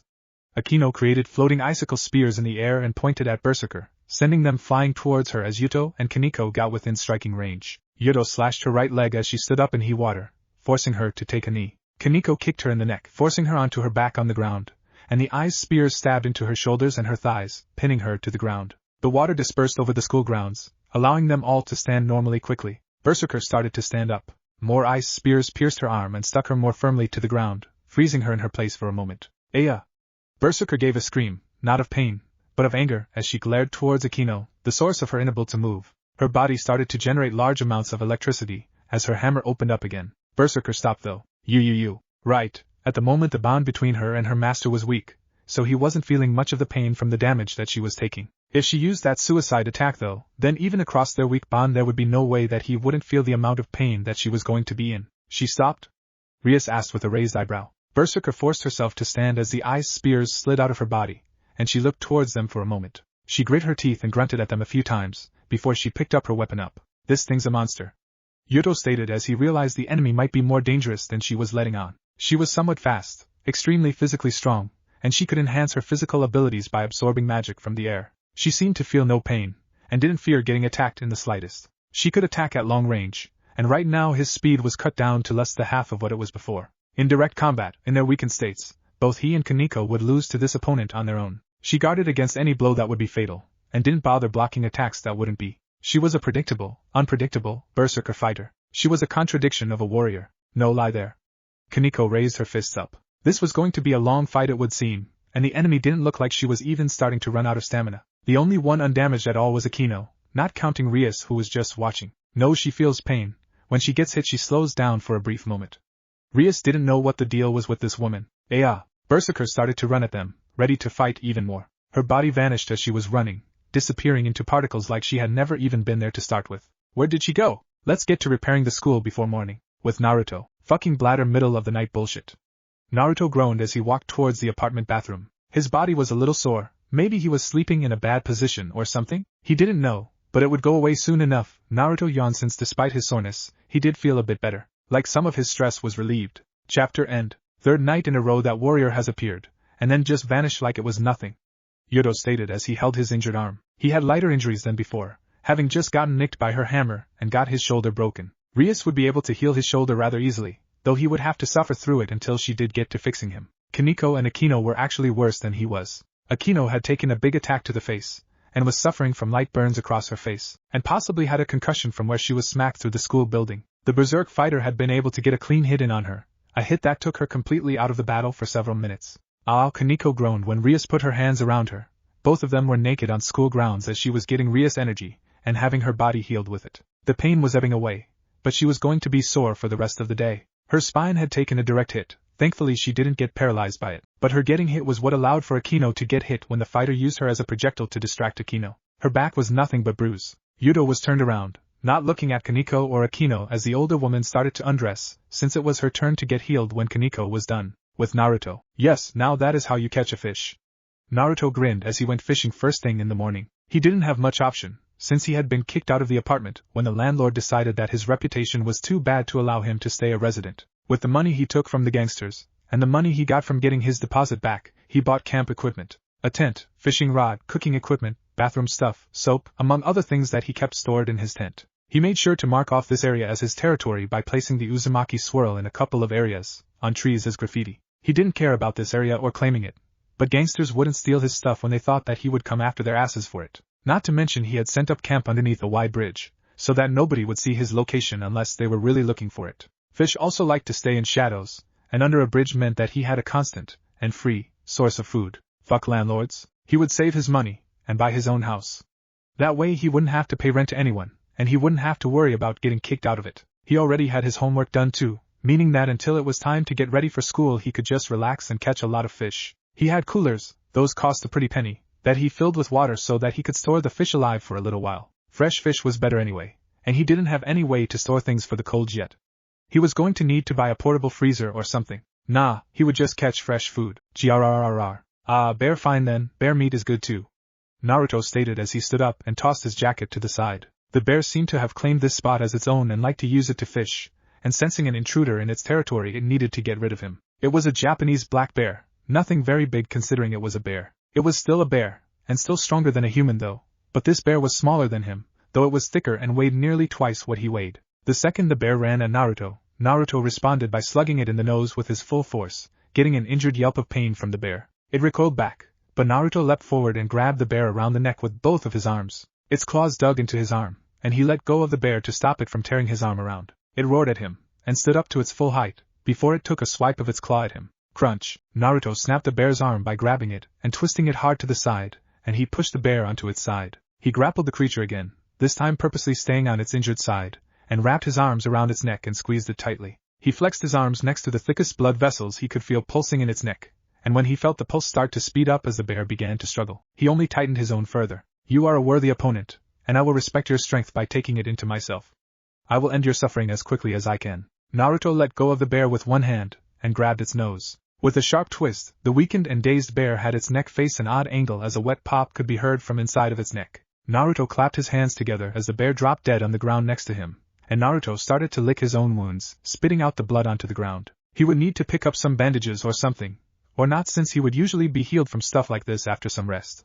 Holy shit, you just killed a bee-bear with your bare hands. Technically, the only way a person could kill a bear is with bare hands. Naruto grinned at his own joke when he looked up, and saw a guy wearing his school's uniform looking down at him from the top of the bridge. Naruto blinked, before he quickly turned his head and frowned, not wanting to show his smiling face to some stranger he didn't even know the name of. Average-looking Japanese guy, but Naruto had heard some rumors of a guy with this general appearance. He was one of the perverted trio. Naruto didn't know which one since he didn't know which name went to which face. He didn't pay much attention to rumors, but he remembered hearing about some member of that trio getting their ass handed to them by the kendo club for peeping on its female members. What? Despite English being a mandatory subject, you idiots don't understand it in the slightest. Naruto sighed in annoyance, since he had switched to English to make his joke. His joke fell flat though, since the perverted boy didn't seem to understand how the words bear and bear could sound the same and had such hilarious different meanings for this exact situation. Seriously, I'm a complete dumbass, and even I can speak 3 languages. Naruto complained in annoyance. He made an awesome joke, and this idiot doesn't get it? Complete bullshit. Doesn't matter, how did you do that? You just killed a bear, and made it look easy. You've got to show me how you did that. The idiot ran down the steep towards Naruto. Japanese black bears are growing closer to extinction, so I'm not going to kill another one unless it attacks me, so I don't know how I'm going to show you how to do it. Anyway, there isn't a trick, just get stronger enough to kill a bear. It's not like this was an American black bear, those guys get big. Naruto downplayed his own kill. There were plenty of bigger bears in the world, and Japanese bears were among the smallest of bears. Most creatures, even humans, in Japan were overall smaller than the rest of the world. The national averages for heights and weights of the Japanese were smaller than the rest of the world, and most animals naturally found in Japan were smaller than the rest of the world as well. His bear kill wasn't that impressive. If I can do stuff like that, then I can show off my mad skills to my girlfriend. Did I mention I had a girlfriend? Yeah, just got a girlfriend yesterday, and she totally asked me out. You're Issei Hyoudou of the perverted trio then. Are you just talking to me so you can brag about having a girlfriend to a stranger? Naruto asked him in a dull tone. Naruto grabbed the bear by the scruff of the neck, and tossed it over his shoulder. He didn't have a way to keep this meat fresh, so he would need to start cooking it right away. Issei rubbed his nose and grinned. Yeah, sorry, I'm just super happy. Finally going to lose the V-card soon, and it's gonna be awesome. Yeah, I'm like totally awesome. Issei bragged to Naruto, ignoring the fact that Naruto used a knife he had in his tent to slice open the bear's throat and allowed the blood to drain into the river. He was going to make bear jerky, since that would last a bit, though it would take a bit of effort for him to make as well. Fucking apartment landlord. Yeah, be careful of women. Women who ask guys out always have ulterior motives. I bet she's secretly trying to use this as a chance to get close to you and hurt you really badly. Women are cruel creatures. Just a warning though. You can't trust a pretty face until after she's shown her true colors. Naruto looked towards Issei. Issei waved his hand and made a dismissing motion. PFFFF, yeah right, she seemed really honest when she confessed to me. Anyway, if there's a chance to bone a girl, I'm going to take it. Yuma would never hurt me, but thanks for the advice. Nice to know you're looking out for a bro. We're not brothers, and I'm not looking out for you. I'm just going to tell you a really nice I told you so when I told you so seriously. Why even make schools teach English if the students don't bother remembering it? Naruto grumbled when he had to repeat himself. Considering that he had European looks himself, he believed that his father had been from England of America. He made sure to learn the language, on the off chance that he ever learned he had family who lived in those regions. He knew his mother was from the destroyed Uzumaki, who died the night he was born. So he knew he was at least half Asian, but he didn't know what his other half was. Sport, how is a guy supposed to brag about his girlfriend to strangers if the strangers are so anti-women? Naruto started to ignore Issei from that point on, and didn't say another word to the point until he left. I'm not anti-women, I just know better than to trust them. Naruto grumbled when he was all alone, and his dead bear was over halfway done being drained of its blood. Seeing that school was going to be starting soon, Naruto grabbed his robe and tied the bear up by the leg, before he hoisted it up into the air using the bridge. Now that would keep his bear away from wild animals, and let it keep draining. Naruto hoped that Issei wouldn't be too harmed. Stranger or not, he didn't wish anything seriously bad to happen to others. Time to head to school. Chapter end. Rias had a problem on her hands. She used up all 8 of her pawns. Even though she knew that the fallen angels were targeting Issei, even she didn't know that the boy was going to get murdered. Yeah, of course she suspected that it was possible that he would be killed, but she didn't think it would happen so soon. She planned on slipping him a summoning circle, and then when he got curious and summoned her, she would give him the offer of a lifetime. This would give her time to evaluate his worth before then, and then compare his worth to Naruto's worth. Issei was worth less than a pawn on his own. Issei's sacred gear was worth nearly 8 pawns, which meant that his sacred gear had to be abnormally strong for a sacred gear. He himself was so weak that he would need a ton of training to make use of it.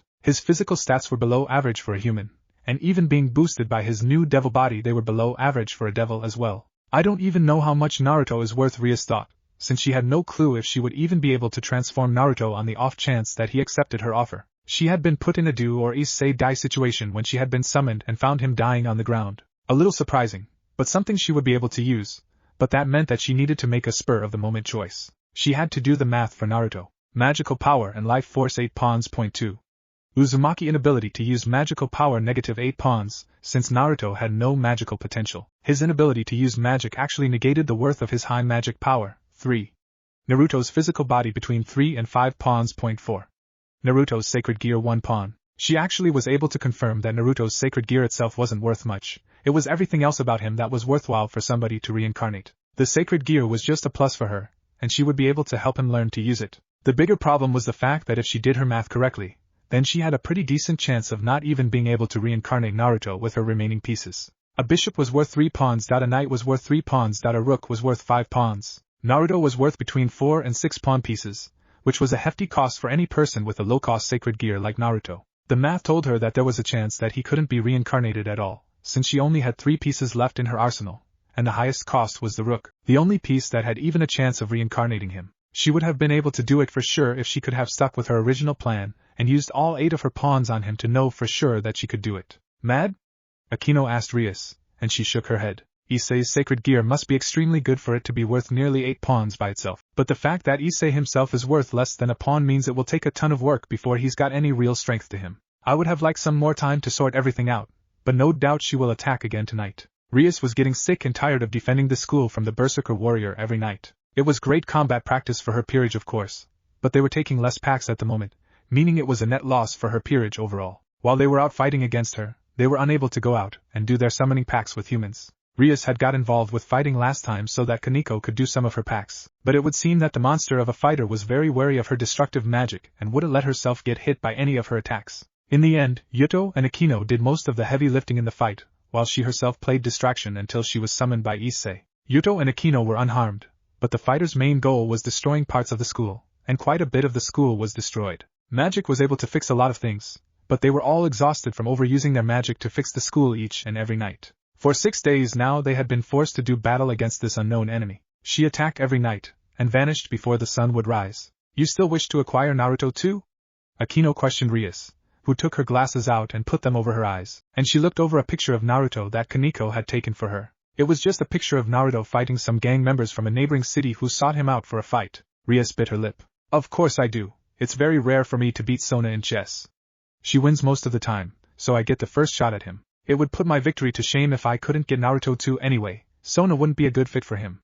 You've been spying on Naruto, what can you tell me? Rias asked Akino with a forced smile, since she didn't want Akino thinking the stress of her mistake of reincarnating Issei was getting to her. She might have fucked herself out of the superior candidate, because she couldn't allow Issei to just die, and needed to save his life like a good girl. Sona was right, making choices with her heart might have been a mistake in this situation. She wasn't as cold or logical as Sona though, so she had to believe that reincarnating Issei would be a good choice or else she would be proving Sona's methods correct. He's exceedingly aware of his surroundings, and when people are following him.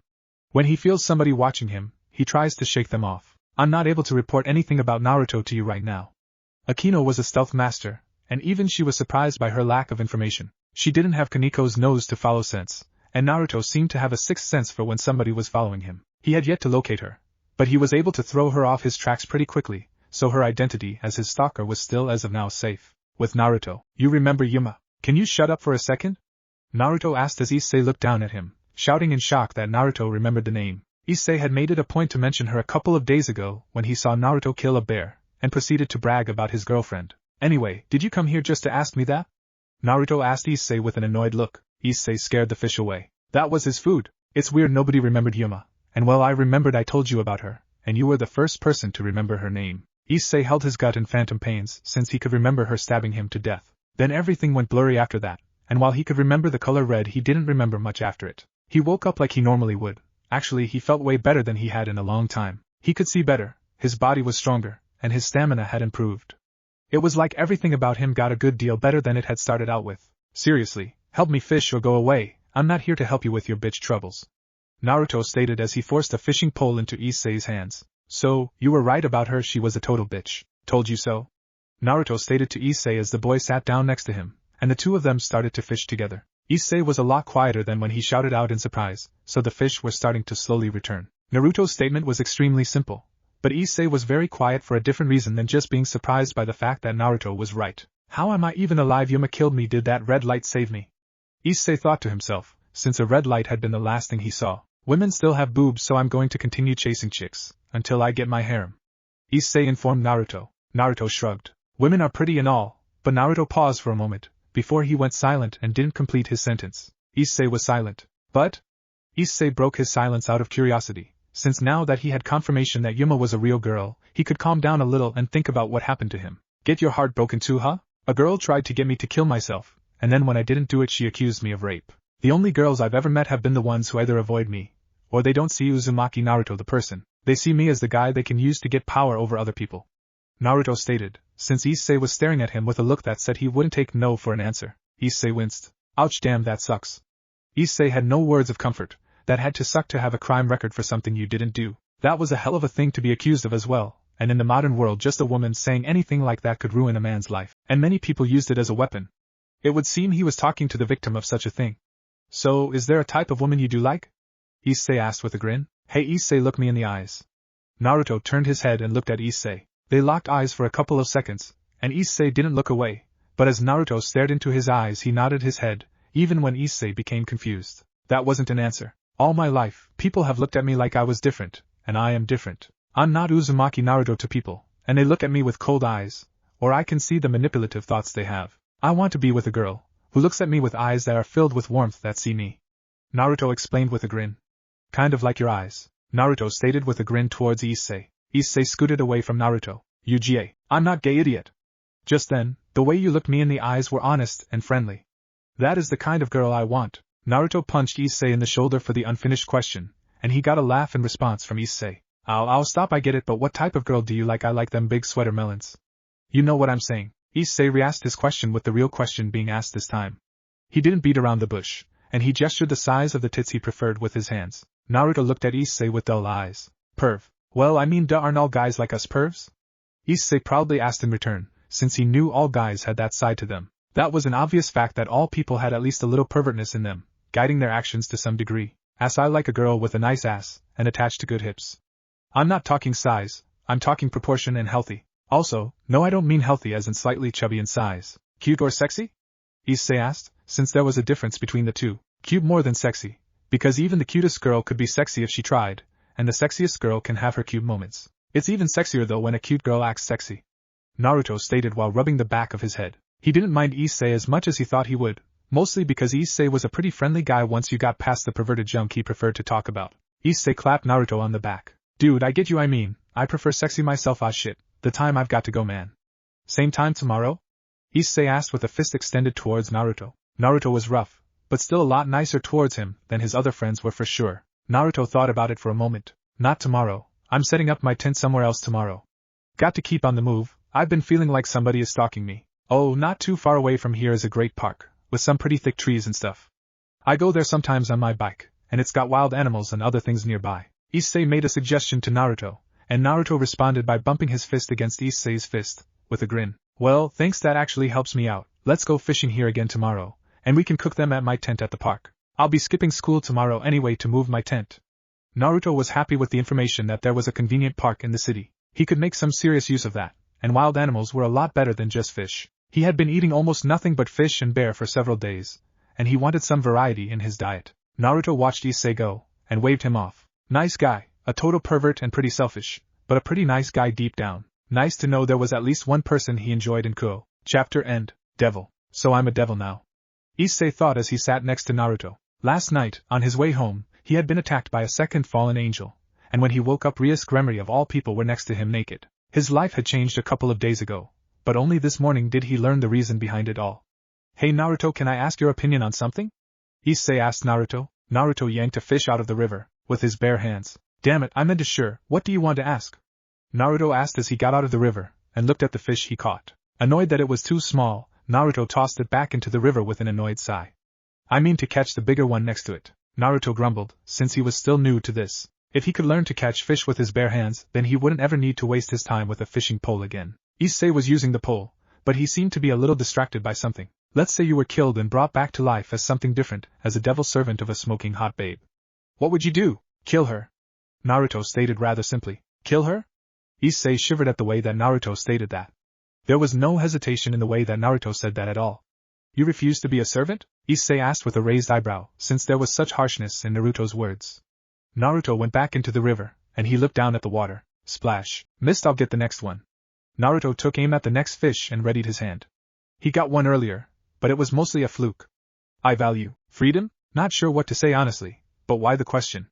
Naruto asked Issei with a raised eyebrow. He didn't have a real answer for Issei, because he didn't know what to feel about what kind of situation that Issei was describing. It all came down to the situations involved and how he got killed, and who or how he was revived. Either way, I would make sure to take down the person who killed me before I killed the one who brought me back. If I were to be killed in battle against a powerful and honorable foe, then I wouldn't even try to kill the person who killed me. I would just kill the one who revived me, Naruto stated as he threw test punches to correct his aim. Naruto caught the next fish and knocked it onto the side of the river, and Issei tossed it from the ground and into the cooler for him. Kind of overkill, right? Issei wasn't sure how to put it either. Not really, it all depends on the conditions. If I'm revived to save myself, it's not worth it, but if I was revived for the sake of somebody important to me, I guess I would put up with it. Naruto admitted to an alternate scenario as well. Naruto snagged another fish out of the water, and he tossed it away. Oh shit, I've got club activities and stuff now, where do you want to meet up tomorrow? These last few hours have been hella fun. Issei wanted to hang out with Naruto again, but he had some stuff he had to do tonight. Rias told him that he was going to be taking jobs or something, and trying to make packs. Fishing? Issei suggested, and Naruto glanced at Issei with a suspicious glare. Issei flinched. Did something happen to you? Naruto asked as he stepped out of the water. He sat down on the riverside again, and he glanced at Issei with a deep contemplative look. He didn't know Issei long, and he didn't know him that well, but the older boy was clearly thinking hard about something. Or rather, did you die? Naruto asked Issei with his eyes narrowed. Issei took a deep breath. Yeah, well then, I got a bitch to kill. Naruto stood back up right away, and he slammed his fist into his hand. It would seem that Issei's girlfriend had killed him, and he had been brought back as a servant of some kind. Issei was his friend now, meaning that his friend had been killed, and thus he had to kill the bitch that killed him. So, what does she look like, and where can I find her? Also, you were killed? Naruto asked, and Issei clenched his lips a little. He only learned the truth last night. You just noticed I said that. Yeah, I have this thing inside me called a sacred gear, and a fallen angel pretended to be my girlfriend, and she killed me. Then I was brought back to life as a servant to a devil. Okay, 2 bitches to kill. Naruto corrected his earlier statement. No, wait. The devil who brought me back is super hot, and she said that if I work hard enough, I can get my own harem of smoking hot babes who will do whatever I want. Issei quickly and utterly denied Naruto his statement of killing 2 people. He actually liked the fact that he had been brought back to life. Naruto sat back down, and he gave Issei a critical look. Explain. Well, I learned about all this today, to be honest. Tonight, I'm going to be going out and making pacts with humans. So, apparently you start out low rank and you can raise your rank and stuff. I'm going to become high class and get myself a harem, but I can't do that if you kill my king. Issei explained what he knew at least, and it wasn't all that much. He was supposed to be learning more about his situation tonight, and going out and getting pacts with humans. It was weird not being human anymore. Yeah, I'm stronger than I was before, my eyesight is better, and I have way more energy at night than ever before. Way better for sex and stuff like that, so please don't get angry and attack her. Issei pleaded with Naruto. He wasn't even sure if he was allowed to talk about this stuff with Naruto. It was just that Naruto had such a comforting aura about him once you got to know him. After spending some time with Naruto, he felt really comfortable talking to him. You're happy with being made a slave? Naruto asked Issei, and the guy just grinned. I don't mind being a slave, if it means I can chase my dreams. Anyway, I would be dead otherwise. Still, can't say I'm 100%, I'm nervous about all of this. You're taking all of this pretty well, way better than I did. Issei commented, since Naruto didn't seem to even flinch at all of this. Naruto just took a rock in his hand, and he flung it into the water and nailed a fish in the gills with it. The dying fish floated to the surface of the water, and Naruto grinned. Nailed it. You're still Issei. I mean the devil and fallen angel stuff. Issei corrected Naruto. You're still Issei, and you're not a convincing liar, you've got a bad poker face. It's really shocking this stuff is real. What is a sacred gear? Naruto asked Issei, who put on a thoughtful look when he tried to think about how to best explain it. He wasn't sure if he could do it justice, since he didn't really pay all that much attention to the finer details when it was explained to him. You're the first guy friend I've ever had, so I'm going to put some faith in you. Naruto scratched his cheek awkwardly, both of his cheeks red at being forced to admit that he was putting faith in another person. Issei poked Naruto's cheek. So, I got to see Tita this morning and they were super big and bouncy. And I even got to see Vag. Issei pointed out to Naruto. Still a virgin. Yeah, still a virgin and it sucks. Issei had to cry tears of pain when Naruto pointed the truth out though. He still apparently had the aura of a male virgin. Wait, you act like you aren't a virgin. Issei realized that he might be talking to an experienced guy. Naruto raised an eyebrow. No, I'm one too, the only difference is that I don't really care that much. I wanted to lose my virginity to a girl who really cared about me, another virgin as well, so that the moment could be super special between us. If it happens, and if it doesn't, that is fine too. Naruto just shrugged his shoulders. He was far more interested on conquering the country than he was having sex with some bimbo. He just was more attracted to fights than he was to women, and after the women in his life betrayed him, he had no desire to give them much of a chance. So, I think you should fight me and see if you can use this sacred gear thing. I want to see how I measure up against the devil, and these sacred gear things, Naruto stated as he stood up and stretched himself. Issei might be a friend, but he needed to know how he stood up against these supernatural beings. Issei's sweat dropped. Dude, you killed a bear with nothing but your hands, you're going to destroy me. Issei had no confidence that he could win this fight. Still, he stood up as Naruto took up a fighting stance, and Issei copied the stance out of he just copied the stance since he had no martial arts training and needed to do something to look cool. You a sacred gear, Issei shouted out as he tried to activate his sacred gear. He didn't activate it. Concentrate. If it's something inside of you, I bet you need to think of something that really motivates you. Think about motorboating some big boobs, and how activating your sacred gear. Issei screamed as his left hand glowed as a red glove appeared over it, a green gem on top of it. Now activate your powers. Issei demanded of it. Boost. Okay now this will be a good fight. Go on Issei, give me your best punch right to my face. Let's see what you got. Naruto gestured to his cheek. Issei was a lot more confident now that his sacred gear was activated, and he ran towards Naruto and pulled his fist back, the gauntlet covering his fist gripped into a tight fist. Don't cry when you lose. With a pow, his fist struck Naruto's face and got him to take a step backwards, but Naruto didn't grunt or let out a noise of pain. Even as his lips started to bleed from the gauntlet's claw scraping against his face, Naruto just hummed to himself as he judged the punch. Gah! Issei shouted in pain when Naruto elbowed him in the gut, before he was tossed to the ground when Naruto swept his leg out from behind him and hit the center of his chest with the back of his fist. Issei had the wind knocked out of him by the blow, while Naruto wiped the blood from his face, a bruise starting to form on his cheek. Naruto finished judging the attack. Kind of weak, the attack packed a bit of a punch, but you wasted a ton of strength with how you threw the punch. Even if you were 10x stronger than what you are, you wasted most of the power while throwing the punch. Naruto helped Issei stand on his feet. The boy was having some trouble breathing. Issei was just shocked. Naruto was a normal human, so how the hell did he just get knocked? Wait, Naruto was a human, but he was in no way normal. The dude didn't so much as flinch when he got hit in the head with a baseball bat, and he kicked a bear's ass and killed it. He was kind of a freak of nature by normal standards. Boost. I feel stronger, but I'm starting to get more tired. I feel about twice as strong as before. You didn't do it on purpose, so the ability must have a time limit, and if you feel twice as strong as before, then it must double your power every time the time limit is reached. If you are losing stamina, then the more you boost the faster you drain your stamina. Naruto thought out loud for Issei, and Issei charged towards Naruto. He threw a punch, and Naruto caught it, before he slugged Issei in the stomach and knocked him off his feet and onto his ass. Issei collapsed onto his butt, holding his gut in pain. Pain tolerance was not doubled, and neither was durability it would seem. His speed, strength, and raw energy seemed to double, but his stamina got drained faster, and a lot of his other stats stayed the exact same overall. -2 minutes later. Seems, devil or not, you're still Issei. Want to meet up at the park tomorrow? Naruto asked as he helped an exhausted Issei stand up. He had reached his limit after boosting his power 5 times, and after that trying to boost his power caused him to lose nearly all of his stamina, and when his stamina ran out he lost all of the boosted power that he got. Issei was sweating, panting, and looked like he was going to be extremely sore in the morning. Sure, if I have the energy for it, I'll be there. Dude, these last 2 minutes suck so hard. Why can you hit so hard? Issei was going to be bruised for a while. Naruto grinned. Punching things is a great way to feel good. Naruto exclaimed proudly, since he always had a good night after fighting somebody or relieving stress that way. The only exceptions are when the fights made his life more difficult. Tomorrow was a day with no school. He had never had a friend to hang out with outside of school before now. Chapter end. After training with Naruto, and watching anime with a client all night, I'm sure he's understand me not showing up. I told him I might be too tired to show, Issei groaned as he lay face down in his bed. He failed to complete even a single pact with a human, and spent so much time with a single client watching anime with them. Fun anime, but still didn't get a pact out of it. Add that to the exhaustion he got from training with Naruto, and overworking his sacred gear's power. He just didn't have the energy to get out of bed. He would apologize to Naruto by buying him fast food or something, but he just couldn't go to the park to meet him right now. He hoped that he wasn't missing anything important. Location: the park with Naruto. Seems like Issei was too tired, guess that's my fault for sparring with him.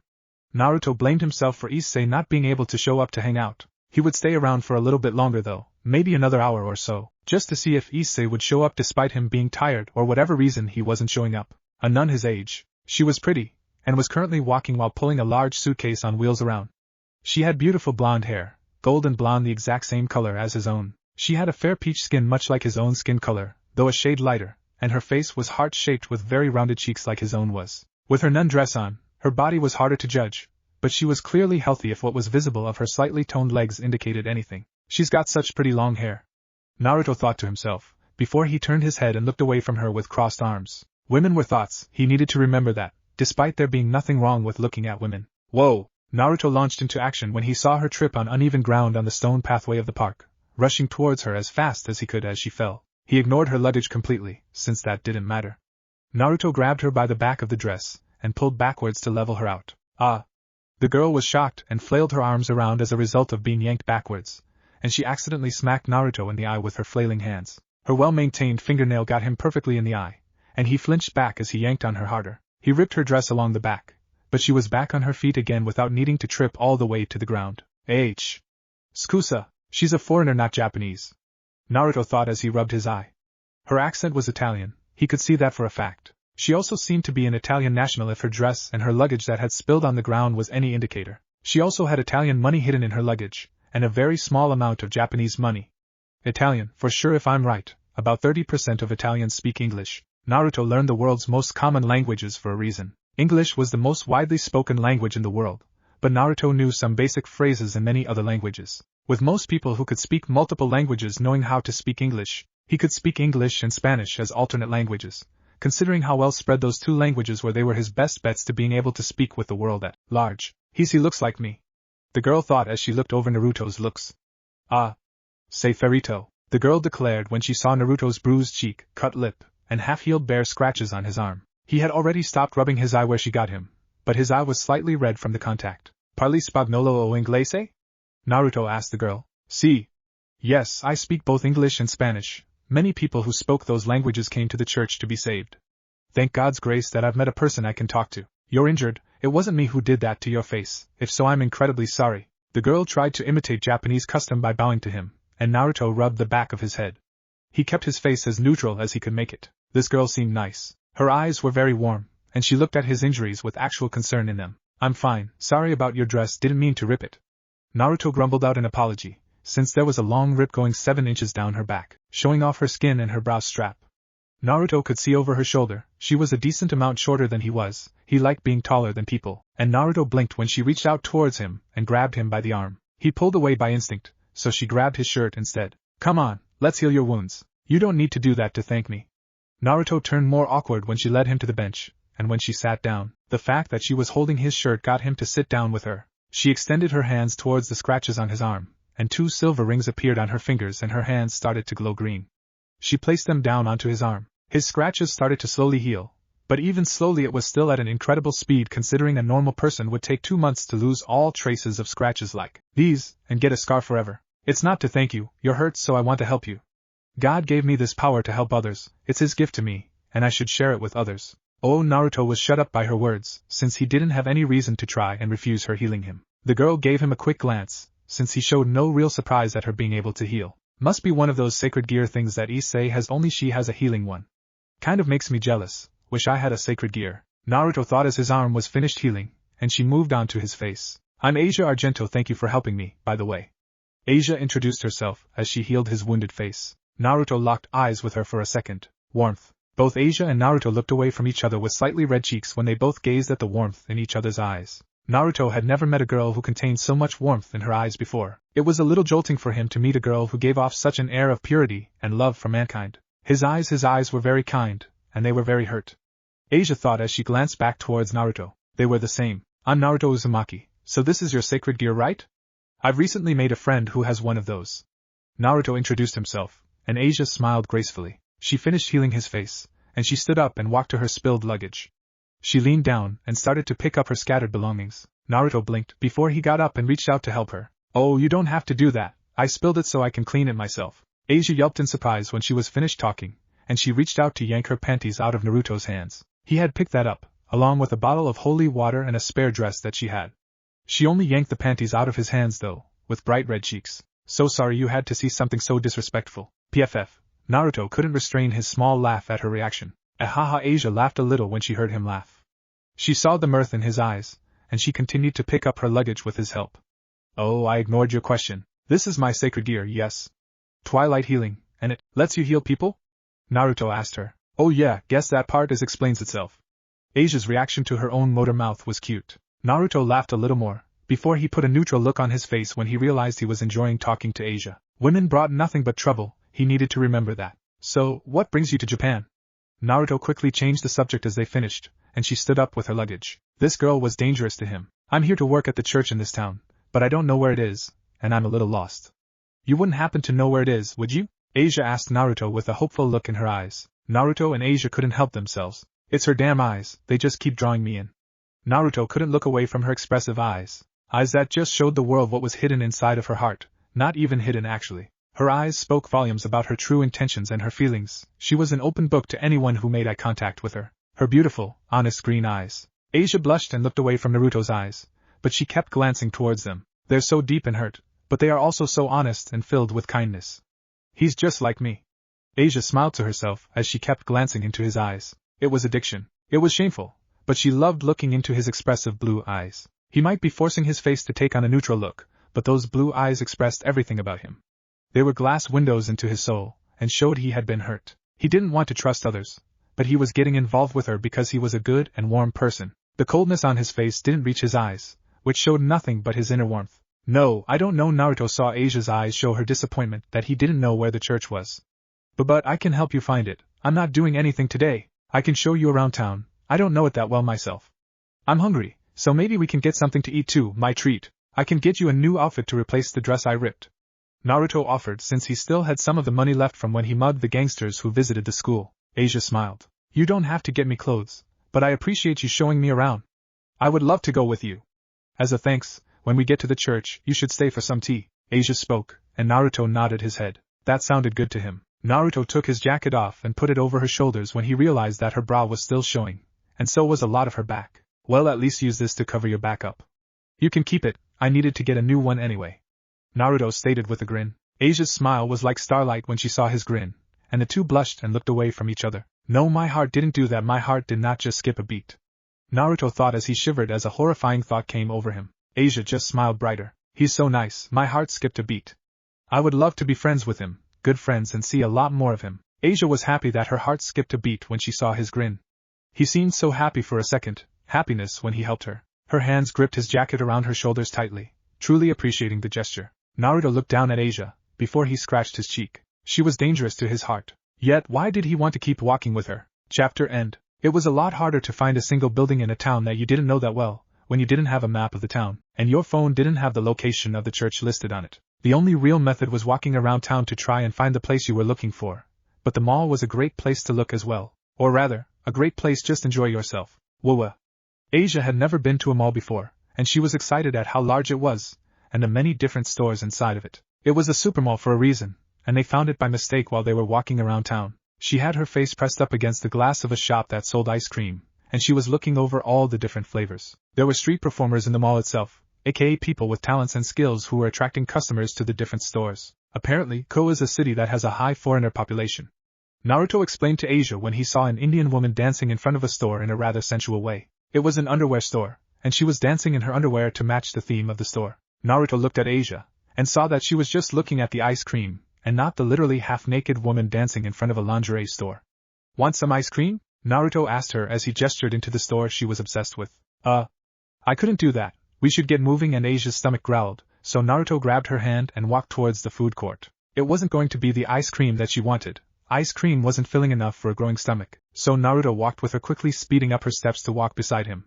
It's okay, we should really ask for directions to the church, Asia spoke, only to stop when she smelled the different scents of the world in the food court. Indian, Mexican, American, Italian, Japanese, Chinese, and even Arabic food stores were all next to each other. That and more as they wrapped around the tables of the area in a circle, allowing anyone to shop at any food place and eat together. Asia wiped her mouth when a small drip of saliva dropped from her lip to the floor, an embarrassed blush on her face. You have any preferences?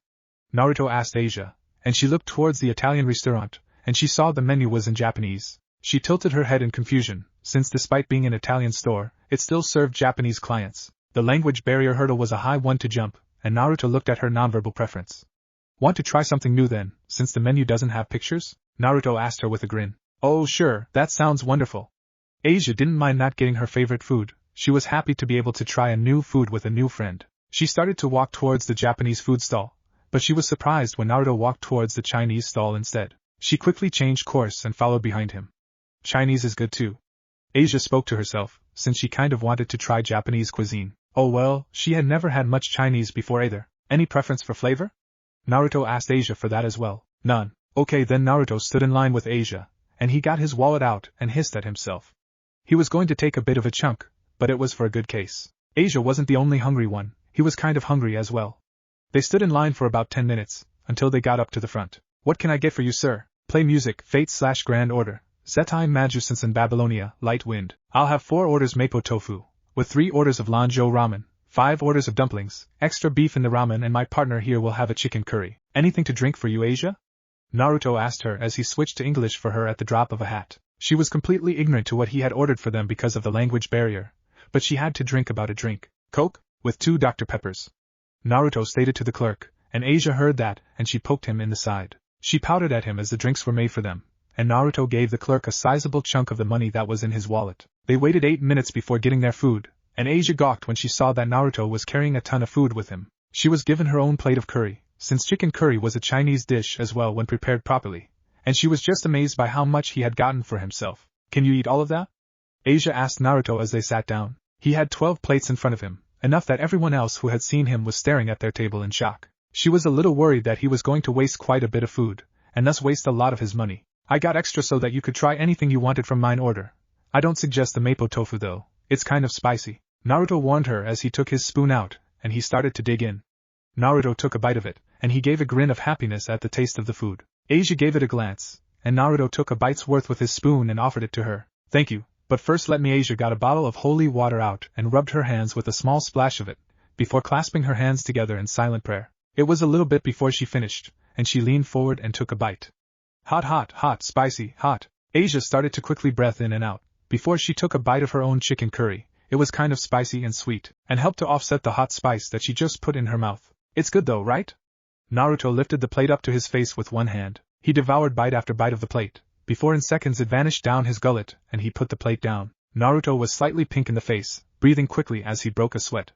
He lifted the next plate up and started to work on it next. People stopped eating their own food when he finished the plate, and he switched to a plate of dumplings and started to take down plate after plate. Asia, compared to him, was an absolute saint. While Asia was just amazed that he hadn't missed even a drop of food, or spilled any of it all over himself. In the 10 minutes she took to eat, he took 8 minutes to finish off the vast majority of his food. She helped herself to half of his plate of tofu when he offered it to her again, and she worked up a sweat by eating it. She glanced at Naruto, and saw that he was sweating through his shirt, but still seemed to be enjoying the dish. She was completely satisfied with her dish and half of one of his, and she sipped at her drink when she saw Naruto get up and walk away from the table towards another food stall. 5 minutes later, Naruto came back with more food. He had close to 10 burgers, and a side of fries with him and another drink. Each burger was different, meaning Naruto ordered one of every burger that they had, both chicken burgers and beef burgers. Here man, let's see if you can eat these too. Another shopper and his girlfriend came up to the table with several orders of food, and placed it down on the table with the food Naruto ordered. They were just interested in seeing where it was all going to go, while Naruto was too focused on the food to be suspicious of the people giving it to him. -1 hour, 27 minutes and a massive eating montage later. Go, go, go, go! It had become a spectacle as now over 100 people were standing around the food court, not even eating, just buying food with each other and putting it in front of Naruto. Rumor had spread that an eating king had appeared in the food court, and that no matter how much food he ate he seemed to never get any less hungry. Asia was smiling and sitting closer to Naruto. Europe. Well, that was a good meal. Naruto undid his belt and tossed it to the ground, before he looked at the rest of the food on the table. 2 of the stores had closed down completely for the day so they could restock, and the others were refusing to serve customers that were giving their food to Naruto. I'm still going, Naruto stated with a grin, since he wasn't paying for any of this food at this point. Yeah. The king is still hungry. Naruto finished his meal, before he stood up and raised a proud fist into the air. The crowd roared out their approval, none of them even caring that they wasted their own money to feed him. They were just happy to watch a monster eat several stores out of business for the day, and even if he seemed like a foreigner, that didn't matter in the face of the epic food conquest that he just managed. I have finished it all, Naruto shouted to the crowd, both his fists raised into the air. I am the boss of this mall, and a king's appetite is never satisfied. A great king is always hungry, Naruto declared to the rest of the mall. Truth, he was filled to the brim and beyond, even he didn't know where he put all the food. That was amazing, Asia gushed as she looked over his belly. Are you going to be okay? Asia asked him with concern. Their table and many others were filled with the plates and trash from the orders that he had consumed. Naruto grinned at her as the crowd dispersed. Stay here for just a moment. With that he was gone. He left the food court. I wonder what he is doing. I'm having so much fun. A lot of people were really interested in watching him eat, Asia thought to herself as she was left alone with her thoughts. She didn't understand any of what people were saying as they were leaving, but entire groups of friends were laughing and giggling to each other over what they had witnessed. Cold, cold. Asia shouted in surprise when she felt something moist and cold touch her cheek, and she jerked around and saw Naruto standing behind her with 2 ice cream cones. Her eyes widened for a moment, and Naruto passed it to her with a forced neutral look. Here, we can finish with this and get back to looking for the church. Naruto was more awkward than before, having had a moment to think about the fun he was having. Asia was a really dangerous person to his ideals on women. The more time he spent with her, the more she proved everything he knew about women wrong. Asia smiled at Naruto. He just scratched his cheek. Consider it an apology for taking so long to eat, Naruto told her, and she just giggled into her hand. Naruto blinked when he realized that what they had been doing so far might be something completely different than what they started out planning. Was this turning into a date? Chapter end. Asia was having fun. Of course, they were still lost, and she was pretty sure that this was not a church. They had climbed to the top of a hill, up a set of stairs, and had found a Japanese shrine. It was kept in rather great condition actually, and they saw a young couple walking back down the stairs towards the bottom after their own visit. Not a church technically, Naruto stated as he rubbed the back of his head in annoyance with his own mistake. He had seen a building, from a distance, at the top of the hill, so he had thought that maybe the church was located away from the town. Now that he knew devils resided in the town, it would only make sense for the only church in town to be located away from the town itself. That, or on the outskirts of the town, away from the devils that called the place home. It's getting darker now, Asia noticed, since the sky had turned orange with the sun beginning to fall, and everything was bathed in a warm light because of it. It was going to get harder to find the church soon enough, and though her guide to Kuoh knew absolutely nothing about where he was taking her, she was still having quite a bit of fun being shown around. Hey hee hee. Asia giggled when she saw his downtrodden look appear on his face, before he quickly replaced it. He was a very emotional person, who seemed to be used to hiding his emotions. Yeah, don't get down. I really enjoyed the mall and seeing all of those houses, and going by the school was nice to see. Exercise is also super important, and I got a good amount of walking down today. Asia tried to cheer him up. Everything that she had seen of the town had been amazing in her eyes. The people, the buildings, the culture itself, had been so different to her. Even the way that houses were built were so different than the way they were down in European countries. She would be even more lost in the city without Naruto's help, so she was thankful that he had been willing to help her for this long. Well, let's keep looking. You don't have anywhere to stay, or enough money to stay at a hotel, do you? Naruto asked her with a slight flinch when she shook her head. They didn't have much of an option but to keep going on and looking for this building. Finding a single building in a large town was not an easy feat, not when either of them had any clue where they were going. Naruto only memorized the buildings that he would have to go to himself, which was the only reason he knew where the school, mall, and parks were. Any regular shops and other places were a complete mystery to him. Don't worry about me too much, I can figure something out. Asia didn't want to needlessly worry him. She was fine with finding a park bench and napping there until the sun rose and she could keep the search going. She was sure that the people she was supposed to be meeting would come and find her if she stayed out in the open enough anyway. She didn't want to force Naruto to keep going out of his way for her. Naruto took her luggy handle from her, and he started to pull it down the stairs. Hey, we are either going to find this church, or you are going to stay with me. Who knows what would happen to you on your own, in a foreign land. Naruto could quickly imagine many situations where Asia was raped, murdered, or taken advantage of by people who had ill intentions for her. It wasn't an uncommon thing for foreigners to be taken advantage of when they were alone. It happened to him when he was younger, and he learned all of the tricks that were used when the bastards tried stuff. He had been swindled out of his money too many times for him to not know what would happen to a beautiful girl like Asia, who didn't speak Japanese, if she was found at night all by herself. Oh, okay.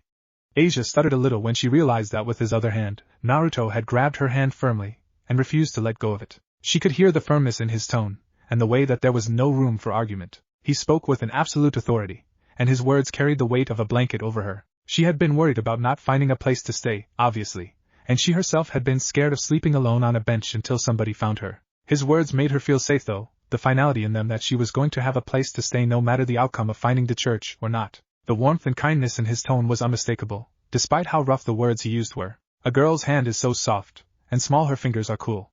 Naruto idly thought as he walked hand in hand with her. His nose was red and it spread to around his cheeks a little, but he didn't let go of her hand out of his own embarrassment. The way their fingers intertwined, and how their wrists touched gently.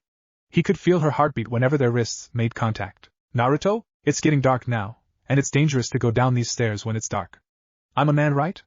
I've got to protect you. Naruto didn't have a free hand to scratch his cheek, his usual awkward habit. Instead he quirked his jaw, and Asia just smiled and nodded her head in acceptance of his explanation. That wasn't what she was going to ask. These are a man's hands, this is Naruto's hand, and it's big and strong and warm. I didn't know that just holding somebody's hand could make me feel so safe. Asia looked down at their hands touching so tenderly. She could feel the roughness of his hand, but despite how rough they were, the way he held onto her hand was both tight and tender. The tightness of his grip never once hurt her, but only applied a comforting pressure. He controlled his grip, a grip strength that could more than likely break her hand, so that she wouldn't feel even an ounce of pain. The difference between a man and woman was this: a man's strength to protect a woman, a woman's strength to support a man. I've got to do my part, I've got to show him that I appreciate him. Asia thought as she tightened her grip on his hand. He paused in his walking for a second, and looked back at her with a surprised look. Just the act of tightening her grip on his hand showed her support, and willingness to let him take the lead, and it showed her support for his choice. No words were needed. The actions both Naruto and Asia took were enough for each other, his actions to protect her and her actions to support him. They could just look into each other's eyes. A mere touch and glance were worth more than 10,000 words that either could say to the other. Both of them had eyes that could hide no feelings that had, and both were observant of people enough to be able to read eyes. She's different, this girl is different. Naruto wouldn't have been able to hear anything that Asia said to him anyway. His heart was beating in his ears so hard that he couldn't even hear the cicadas as they made their noises in the trees around them. A grin started to slowly stretch out on Naruto's face, and he turned his head so that Asia couldn't see him. He couldn't hide this grin if he tried to, and he couldn't hide the watering of his eyes either. Asia was proving him wrong about women at every turn. The faith she placed in him was honest. Her eyes were nothing but warm, and her hands were comforting to him. She was so very different than what he had experienced before in his life, but this was what he had always wanted from a woman, to prove him wrong. He never wanted to give up the hope that there was a woman who could prove him wrong, and be a person that he could love. He hated himself for a long time for having this hope that there were people who wouldn't hurt him, and when he had been proved correct time and time again that people were trash, he found two people in this world that he could trust, that trusted him. Asia leaned into his arm, and pushed the side of her head up against his shoulder. I'm falling for him, Asia admitted to herself instantly. This was everything she wanted from a friend and more. The way he made her heart beat faster just by touching her, and the happiness that each thing he did brought her. This was different than the adoration that people gave her when she was a saint. The love she felt for the people she healed. She understood the feeling of love so well that she could tell when she was feeling a different love for somebody else. She loved this kindred soul, who experienced the same pain as her. He was a broken soul, who might have experienced even more pain than she had. When his hand held her own to protect her, she felt his weakness and his strength. His grip that protected her was a grip that was desperate for her support. It was a hand that had been hurt many times, and despite being afraid of reaching out, couldn't help but seek out another hand to hold. Issei Hyoudou, a friend I never thought I would make, and Asia Argento, the way my heart hurts for you is very pleasant, Naruto thought as he wiped his tears away by leaning his head against his shoulder. They got to the bottom of the stairs. Asia didn't let go of Naruto's hand, despite there not being a reason for holding it anymore. She didn't stop leaning up against him either. Likewise, Naruto made no such move to let go of her hand either. Asia further held onto his arm with her other hand, bringing her even closer to him. She didn't want to lose the sense of touch, and neither did he. There was an unspoken agreement that neither of them were going to stop holding the other. Asia just gently squeezed his arm with her hand, and that was all that needed to be done between them. Not a word needed to be said before them. -3 hours later, 3 hours of silence, not a single word had been said between either of them during the entire time they continued to search for the church in the darkness. The entire time, they walked and walked, trying to find where Asia called home, but to no luck. The dark had fallen over them, to the point it was harder for either of them to make out which buildings could have been the church. So, they were at his camp. Sorry. The first word spoken 3 hours was an apology from Naruto, and Asia just shook her head at him. You tried your hardest, I can't be mad. Anyway, I've never camped before, this will be a fun experience. Asia didn't have a malicious bone in her body though, she was only kind and accepting of the situation. She didn't hate him for his failure, and though the entire day she had just been happy to let him keep trying while offering her support. I'll change into my PJs. Asia told Naruto as she took her luggage from him. She needed to get her nightie out if she wanted to sleep properly after all. She walked to the other side of the tent where Naruto couldn't see her. Naruto walked towards the center of the camp, and while he could hear Asia searching through her luggage, he got the fire started in only minutes. The area of the camp was lit up by the flames. What's wrong? Naruto didn't need to finish his question, because a wild boar came out from behind the tent. It was a male boar with large tusks, and was nearly as tall as Asia herself. If it stood up on its hind legs, it would have been taller than either of them. Boars could be even more dangerous than bears when they got to a massive enough size. Oh, Naruto stated as he stood in front of Asia. The boar looked towards him, and started to snort and scuff its hooves into the ground. It was preparing itself to charge down Naruto and Asia. What is that? Asia asked desperately, having never seen such a large hog-looking animal in person before. It started to charge towards them when she shouted, and Naruto leaned down and touched his fists to the ground. He slammed his shoulder under the boar's head, right into its neck as it charged them. Wrapping his arms around its neck, even his arms couldn't wrap all the way around it. He pushed with his legs and the boar was forced back as Naruto competed to see which of them could pack more weight behind their movement. He dug his heels into the ground with each step he took. When he lifted the boar onto its hind legs, it wasn't able to get any force behind it, and its weight was rendered useless to him. Its neck is thicker than a bear's neck, and these creatures have extremely sturdy necks simply because they kill using their heads as a weapon. Naruto took one of his arms off of the creature, and he used his other arm to force it onto its side. Naruto raised his elbow up, before he slammed it down with all of his strength behind the boar's front leg, where it connected to the torso. Crack! Naruto splintered one of its ribs, and he smacked the same spoke a second time and dug his elbow deeper. The boar gave a shudder, before it laid on the ground limp and unmoving, its eyes closing. That Asia just watched Naruto take down a massive animal using nothing but brute force, and she had to be surprised. He didn't use even one weapon, or have one visible on his body. I'm going to protect you, Naruto stated, before he winced in pain and looked at his shoulder. There was a massive gash going a decent way starting at his shoulder, and down his back from where he sumo wrestled the boar onto its hind legs. The entire back of his shirt was soaked with his own blood. The boar had injured him pretty good with its tusk. Asia saw his wince, and it brought her back to reality. You're hurt. It's not a big deal, let me heal you first.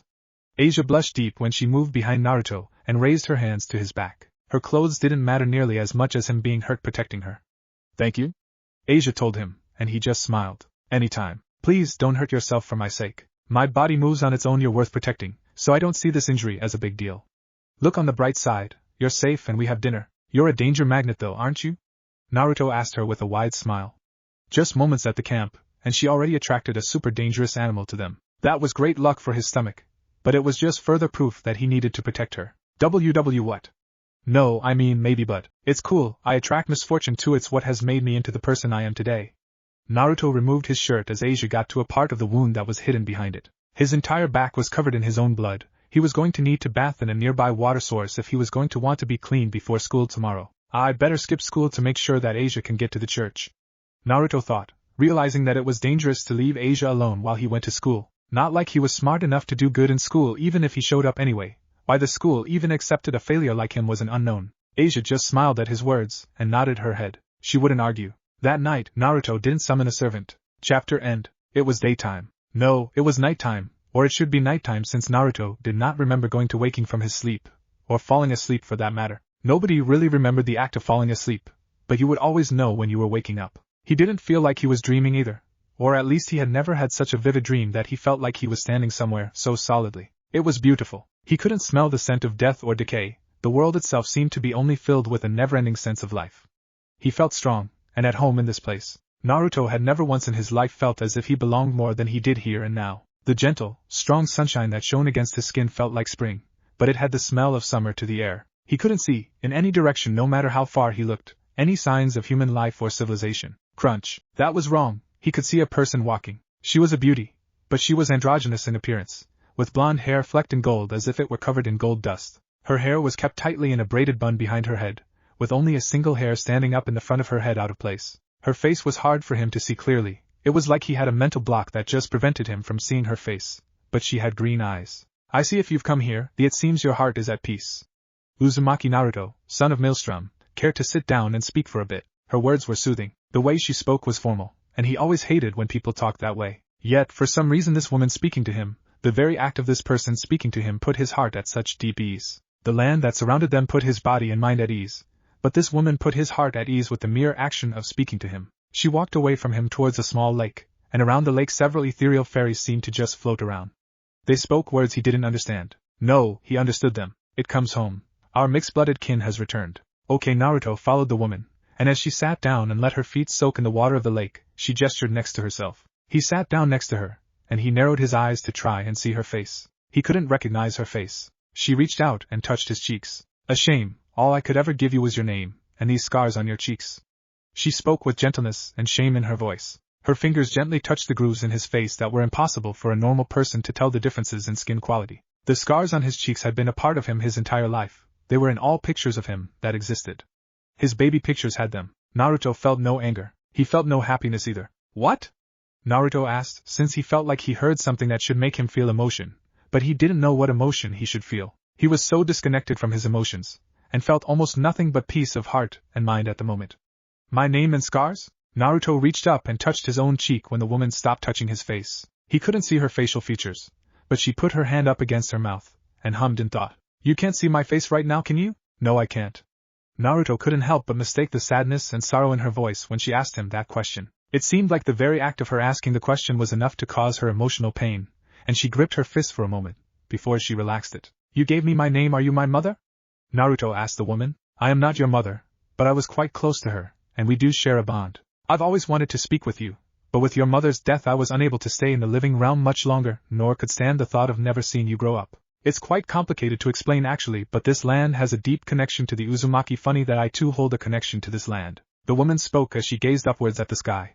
She reached out and grabbed the top of Naruto's hand. He felt no desire to pull away from her, and he felt no distrust towards even a single word that she said either. This isn't a dream, is this place real? Naruto asked, since he had no clue what to think right now. His mind was hazy. Well, this is a dream, but this is also very real as well. At least, this is real for me and you. This is a land that no beast with wisdom may ever enter. Very few exceptions to this rule exist.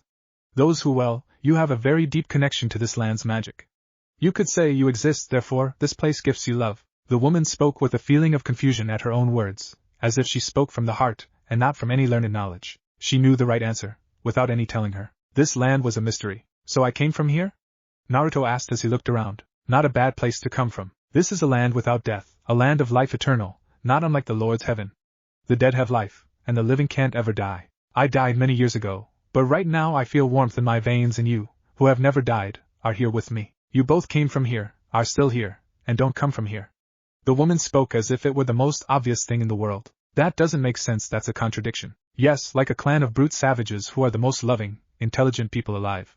Those who are ruled by their emotions, but have control over their hearts. This land has such strong magical power, that any human, and even supernatural creatures, would burst into flames from the inside out just by breathing here. So why are we able to breathe here?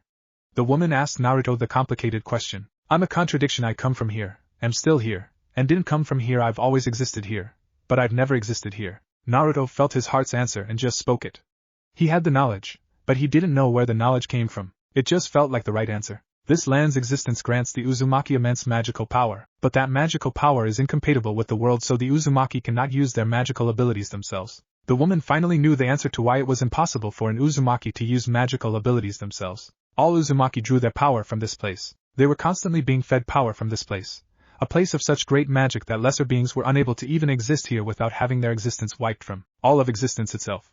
She finally, after wondering how Kushina was able to summon multiple servants when somebody like Azazel could never even summon one of them, was able to exist yet could never use her magic. The world was soaked in hate and darkness. This world was soaked in love and light. The magic of this world was rejected by the other side, so those with its magical powers needed to have a medium to transform, and use the magic differently. The clan of spirals, living contradictions who came out of nowhere, existed throughout all of history, but never existed at all in history, were part of this place, and this place was part of them. So who are you to me? Naruto didn't know why, but as she spoke, he actually understood how much he understood, and how little he understood. He would never be able to put what he understood into words. He wanted to know what he didn't understand though, and that was why this woman's warmth and voice gave him such comfort. Artoria as well, you could say. I was known by another name as well, but that's a name I only went by when I was connected to your mother, when she was my master. It's a title that you will grant to the one who you summon.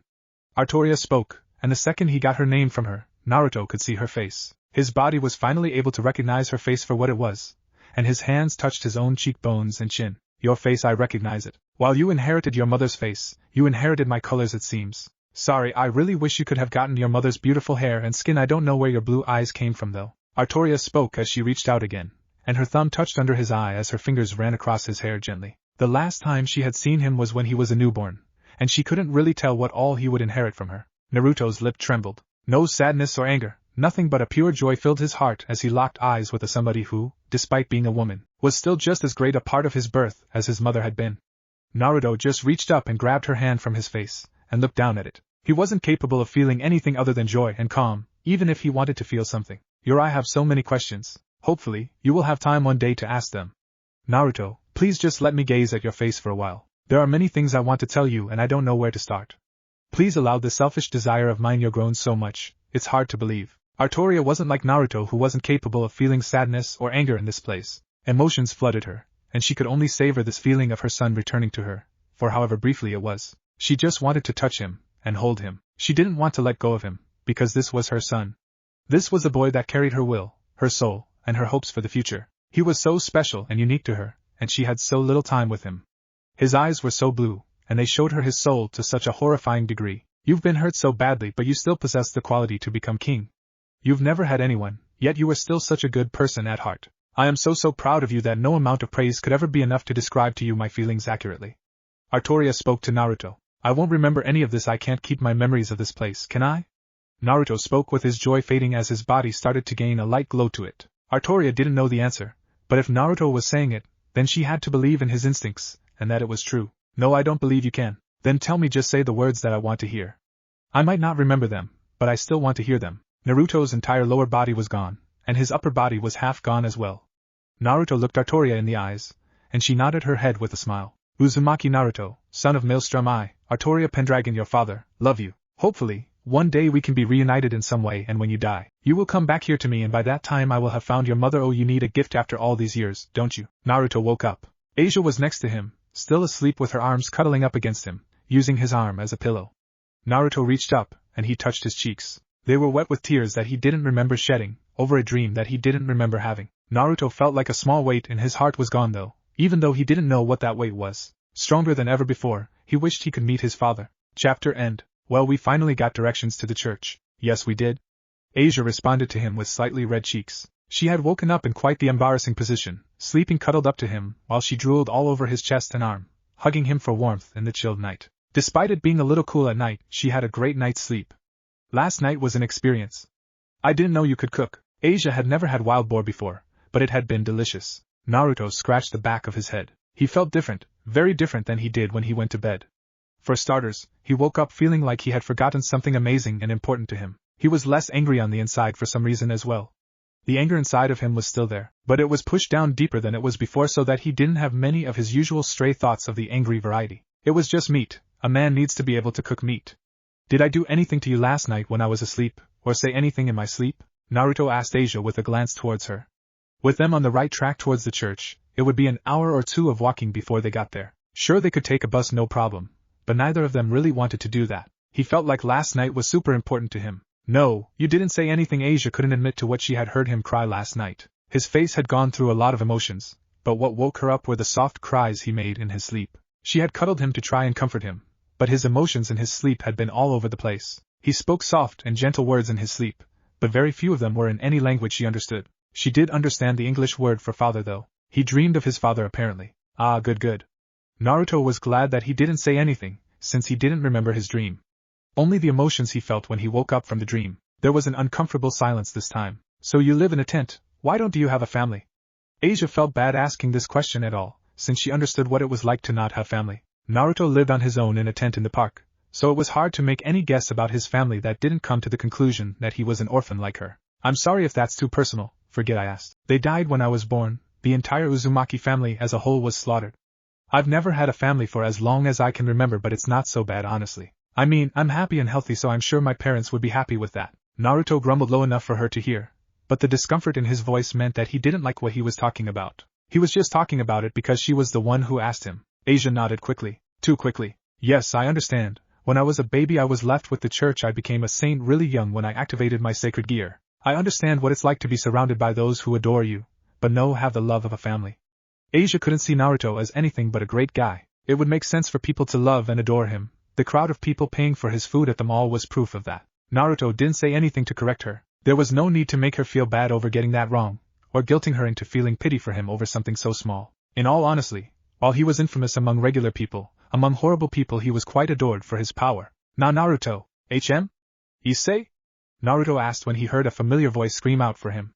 He saw Issei, running and sweating towards him in his school uniform. He looked flustered and freaked out by something, and standing next to Issei was the white-haired girl from his class, Kaneko Tuja. She wasn't sweating, and while her face was slightly passive, she seemed a little worked up too. "Uzumaki, trouble, eh?" Naruto and Asia, in unison, asked as the sad mood they were in was ruined. Issei looked at Asia for a moment, glanced down at her clothes, focused on her boobs, before he slapped his cheeks and looked back to Naruto. "At the school? So, who is the man who currently has a gun to my head?" Rias asked as she stood at the front of the school, with a man standing behind her holding a rather large gun right to the back of her head. Kind of embarrassing that a person had got the drop on her, but sadly even a devil like her couldn't survive having their head blown off by a weapon. While there were devils with high durability to survive getting shot, she was not one of the ones who could take it to the head. The man was quite tall, a black suit, very professional looking, with peach skin and long spiky blonde hair. "I hold nothing against you personally. My boss had his son beaten and robbed by a student of the school, so I'm just following orders. I won't shoot anyone, so long as nobody makes a move." The man's voice was quite kind and sorry for his own actions. He had his other gun trained on another club president.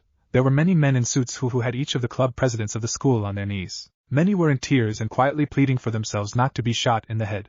So revenge against Naruto.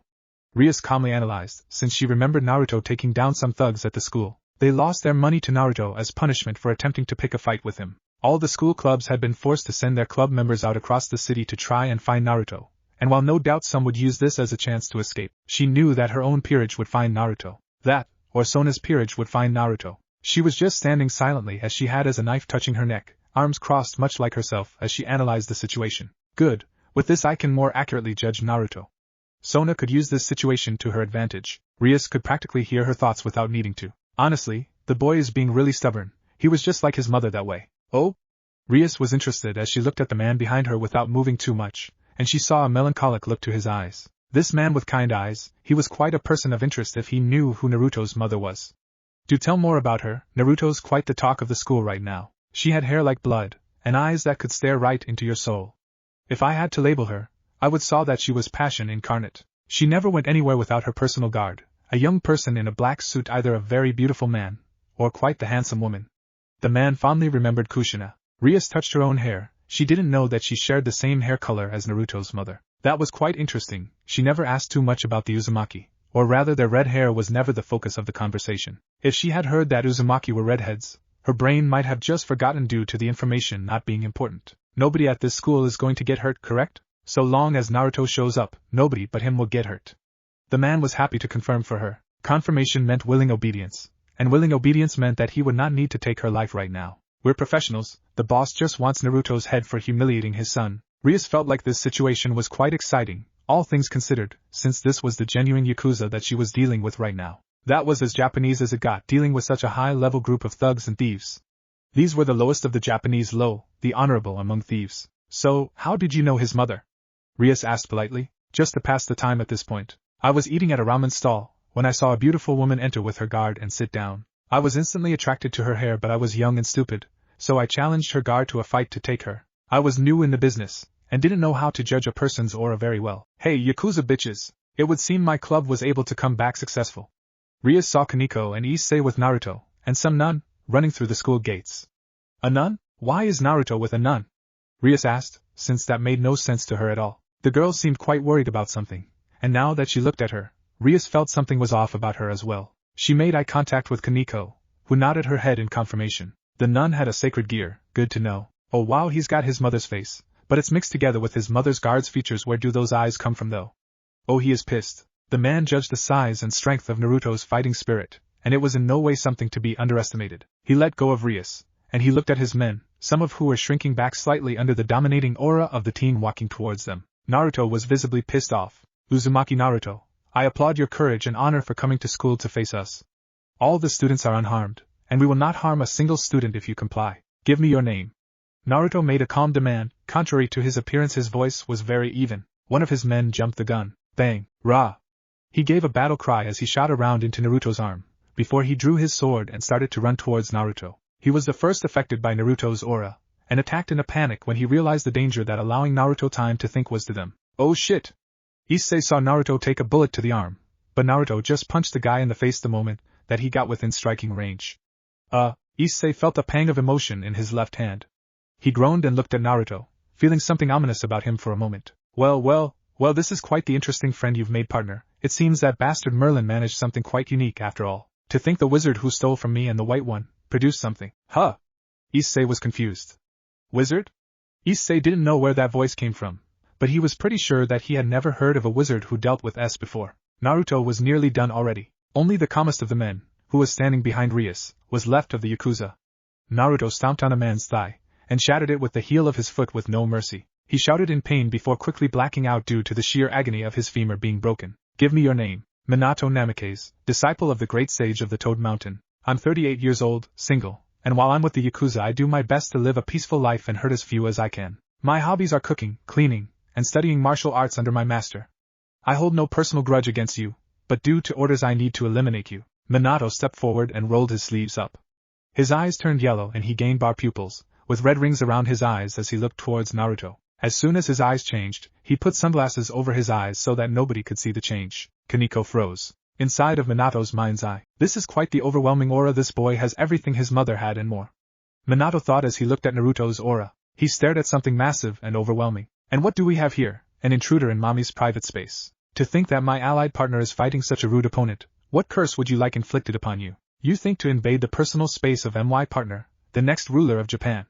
The arrogance. Rah! Leave this place. My master is not something a simple person like you should view. You view my master like this, your death will be a cruel one. Please leave. Leave. Outside of Minato's mind's eye. I see, so this situation is similar. Minato dropped using senjutsu, and he pulled his phone out. This was the same situation as when he looked at the aura of Kushina when he proposed his love to her, and she rejected him in favor of staying with her harem instead. He didn't wish to join a harem, so he stayed single and just kept his love for her to himself after that. The phone was answered. Yes, boss. No, the elimination can't proceed. Yes, no, the boy is too dangerous. This is a code. UK, I know that code hasn't been used in over 15 years. But this is the exact same situation as with her. It would seem your son lied about how he was humiliated. Then yes, I will accept punishment for failing your orders. I understand. Thank you for understanding as well. Minato hung up his phone with a nod of his head. Everything was sorted out, and after seeing Naruto's aura with senjutsu, he understood the situation far more than he would ever need to explain to his boss. Could he defeat Naruto? Yes, of course, but he didn't want to. To defeat a true inheritor before he bloomed into his full power, to take down a prince before he could become king, it was shameful. Not to mention, he wanted to see how far this boy would go. The quality of the ones who served him was quite amazing, quite like Kushina's personal guard and harem, and in some ways surpassing the guard that she had. You think I will let you leave? Naruto asked when Minato walked right past him. We can fight later, but for now I wish to see how strong you become.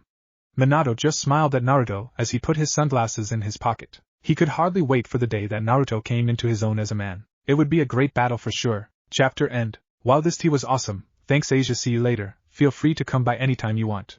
Naruto spoke as he got up, and picked up his bag. He had successfully escorted Asia to the church. After failing for more than a day, he had fulfilled his promise to her and gotten her to where she wanted to be. Asia was sad. He could see it in her eyes that she didn't want to say goodbye to him. The time they spent together had honestly seemed to be the best of her life. Naruto looked into her eyes, and he nodded silently to her. The words he had said out loud didn't mean anything, instead he conveyed his feelings with his eyes. My time with you had been the best in my life. His eyes spoke that message to her, and her eyes were filled with joy when she saw the conveyed message in them. Her eyes teared up, and she silently wiped away her tears at having to say goodbye to him. They lived in the same city now, she could really go see him whenever she wanted to. Whenever I want?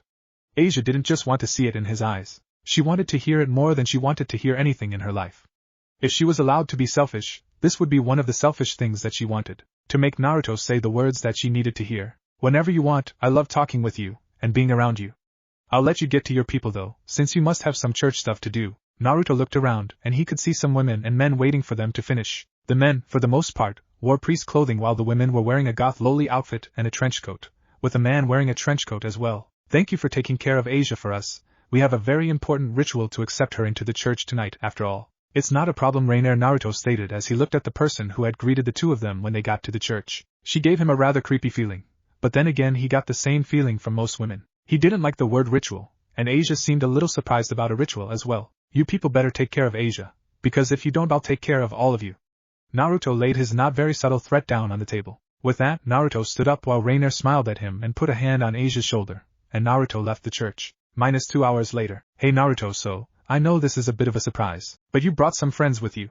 Naruto asked as he arrived at his camp, and saw a group of people sitting there waiting for him. Rias Gremory, Akino Himejima, Kiba Hyoudou, and his classmate Kaneko Tuja. Every person was famous at the school for something or another, and he had no interest in getting to know either Rias or Akino. Looking at their seductive bodies was enough to make him distrust them, and their eyes didn't hold the same purity that Asia's held. These were women that he felt suspicion towards still, because he knew their type. He wasn't sure what to make of Kaneko because she stayed out of the spotlight for the most part, and her face was harder to read. It's a pleasure to meet you, Uzumaki Naruto.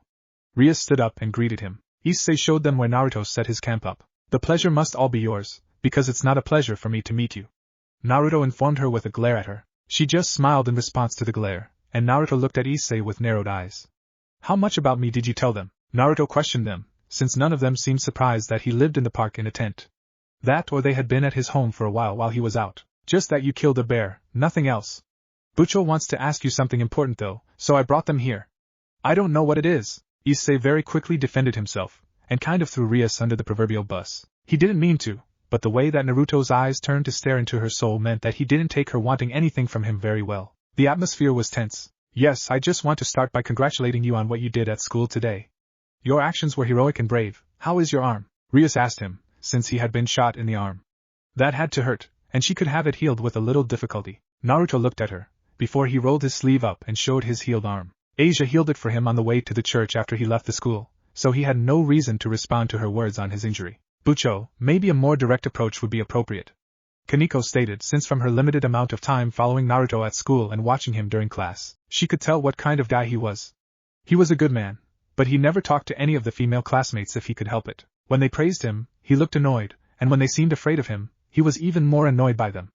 It might be better for Kiba or Issei to explain, Kaneko added as she looked at the two male devils. No, as the king it should. You a king? Don't make me laugh, you clearly lack the capacity of a king. Naruto stated to Rias with a harsh glare into her eyes. Her eyes were quite kind, but kindness was not the only thing that a king required. He didn't need to explain to Rias what she lacked, because if she didn't figure out what she lacked then she would never gain it. She lacks the capacity. You haven't ever talked to her, and you're being so disrespectful to her.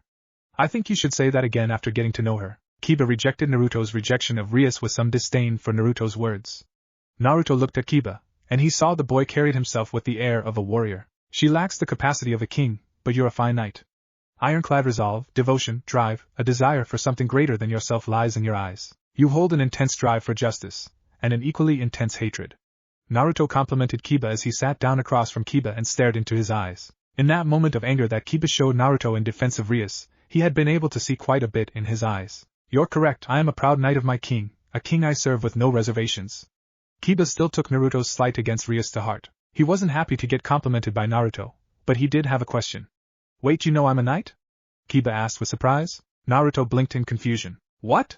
Of course not, I just told you the title I thought was fitting for you. Still, if a fine guy like this is defending you so strongly, either you saved his life and he feels eternally grateful to you, or you're truly a king that inspires the loyalty of those who follow you. Naruto turned to face Akino when she flinched at the same time as Kiba flinched, since it would seem that he nailed the nail on the head with that statement. Even Issei flinched at the statement, since it would seem that his life had been saved as well. Only Kaneko did not flinch, and he took note of that. Will you listen to me if I talk, and stop talking that way to my group?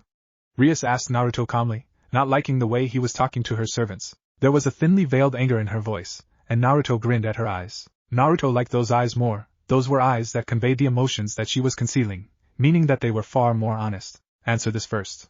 Naruto started off, not giving her a chance to refuse before he started to speak again.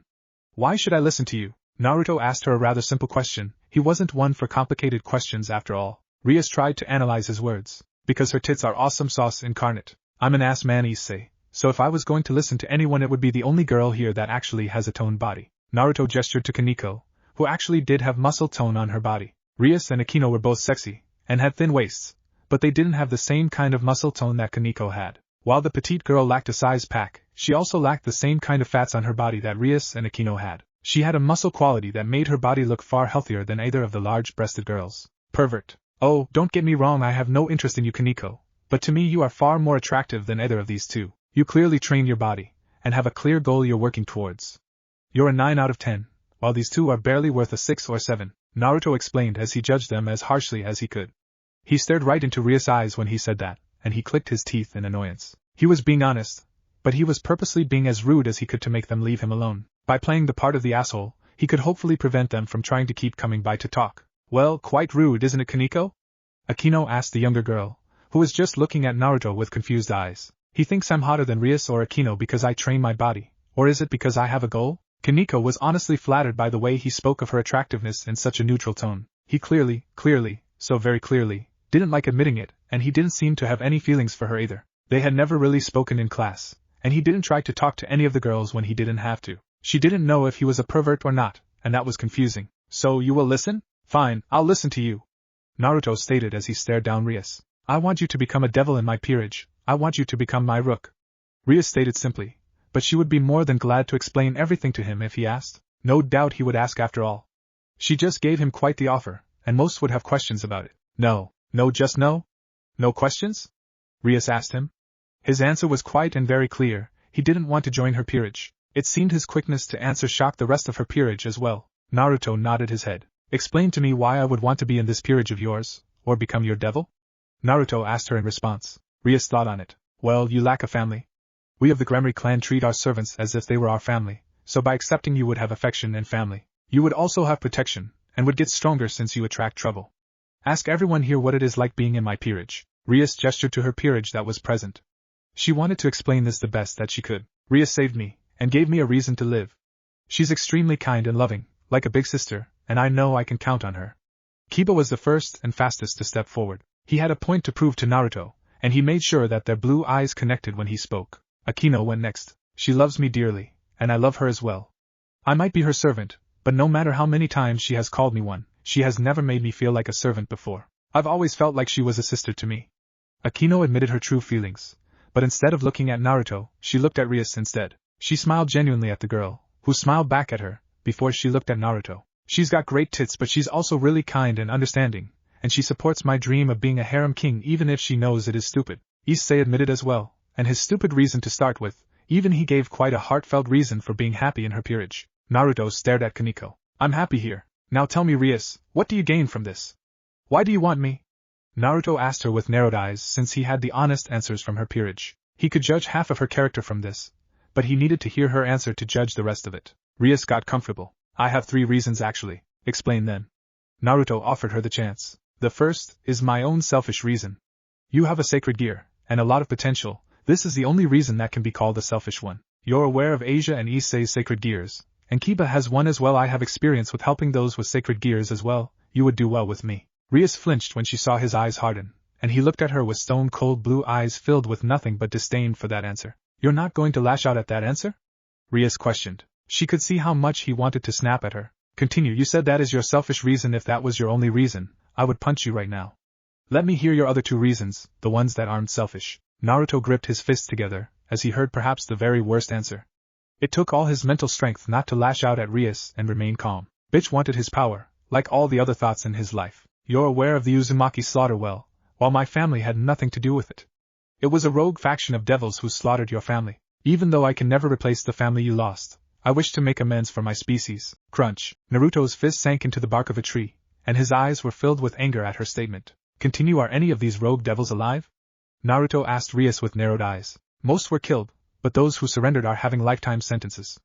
I wish to make amends for what my species did, and give you a loving family, Rias explained, but her words carried more weight than she realized. Kaneko looked at Naruto with understanding in her eyes. She understood what he might be feeling. She herself was a member of an extremely rare race of yokai. When her sister had gone crazy and murdered people, she had been sentenced to execution for her sister's crimes, to prevent her from following the same path. She hated devils for a while, but only those who approved her execution. If you didn't do anything wrong, why are you apologizing? The ones who should be apologizing are the ones who did it. The guilt you feel is weak, worthless, and belittles me. Do you really think I'm going to hate your entire species for the actions of a few? Naruto questioned her with more anger in his tone than before. He wasn't angry that her species did something horrible, and he wasn't going to blame her entire species for what some did. That was needless hatred that wouldn't do him any good. Do you think that you are so much better than me, that I'm something to be pitied? Dude, I don't think she pities you because she thinks she is better than you. No, but that is always what it means. Oh, look at this poor boy. I better show him how much I pity the life he has lived. Well, guess what, Rias Gremory, I hold no love for my clan. I've never met another Uzumaki in my life, and I have no emotional attachment to them, so you have no reason to pity me. Naruto couldn't stand being looked down on. I'm strong, I'm amazing, I'm awesome. My suffering has made me into the man I am today. Naruto told her loudly and proudly. Rias was stunned, but she still nodded calmly on the outside. My third reason is simple. You have a lot of drive, and a powerful goal you're working for. I think I can help you achieve your goal. I believe that you would be happy in my peerage. Rias stated her final reason. She waited for Naruto to explode in anger. You're not going to get unreasonably angry at her third reason? Issei whispered to Naruto, since the first two reasons had been pretty straightforward and decent. Naruto shook his head. No, if anything, that is the only good reason you've given me. It means you recognize my strength, and you see the drive I have towards my dreams. More than anything, that reason is one that shows me the respect I deserve as a person. Naruto would admit when he was wrong or when a valid reason was brought up. He just didn't like the first two reasons that Rias had given him. Rias raised an eyebrow. Well, I'll accept your answer then. The offer will always be open though, and if there is anything you want in exchange for becoming my rook, I'll pay the price. Let's go everyone, we're done here. Rias would admit when she lost. She wasn't going to try for Naruto anymore now that he had given her answer. She started to walk away, but she paused and looked at Naruto. I do mean it, this offer will always be open as long as I have my rook piece. When you are in your darkest hour, just know I can be here to help you. Rias stated to him. She's my king, she is worthy of the title. Kiba was still focused on that, but he showed no hatred for Naruto holding that opinion either. Akino was silent, and said nothing to Naruto as she walked off after Rias. See you in class? Kaneko stated to him simply. Issei just kept sitting down and grinned. Well, I've got nothing important to do, so I'm down for some camping tonight. Issei just wanted to hang out with Naruto some more on more friendly terms. He was happy to stay and talk with Naruto about the finer things in life. By the way, I totally disagree, Rias and Akino are total 10s and Kaneko is an 8 for sure. All of them are high-quality babes. Issei whispered to Naruto low enough so that nobody but Naruto would hear, as the others walked away from the area. Naruto just snorted. Sorry, but just one look at them, and you can tell they are naturally sexy.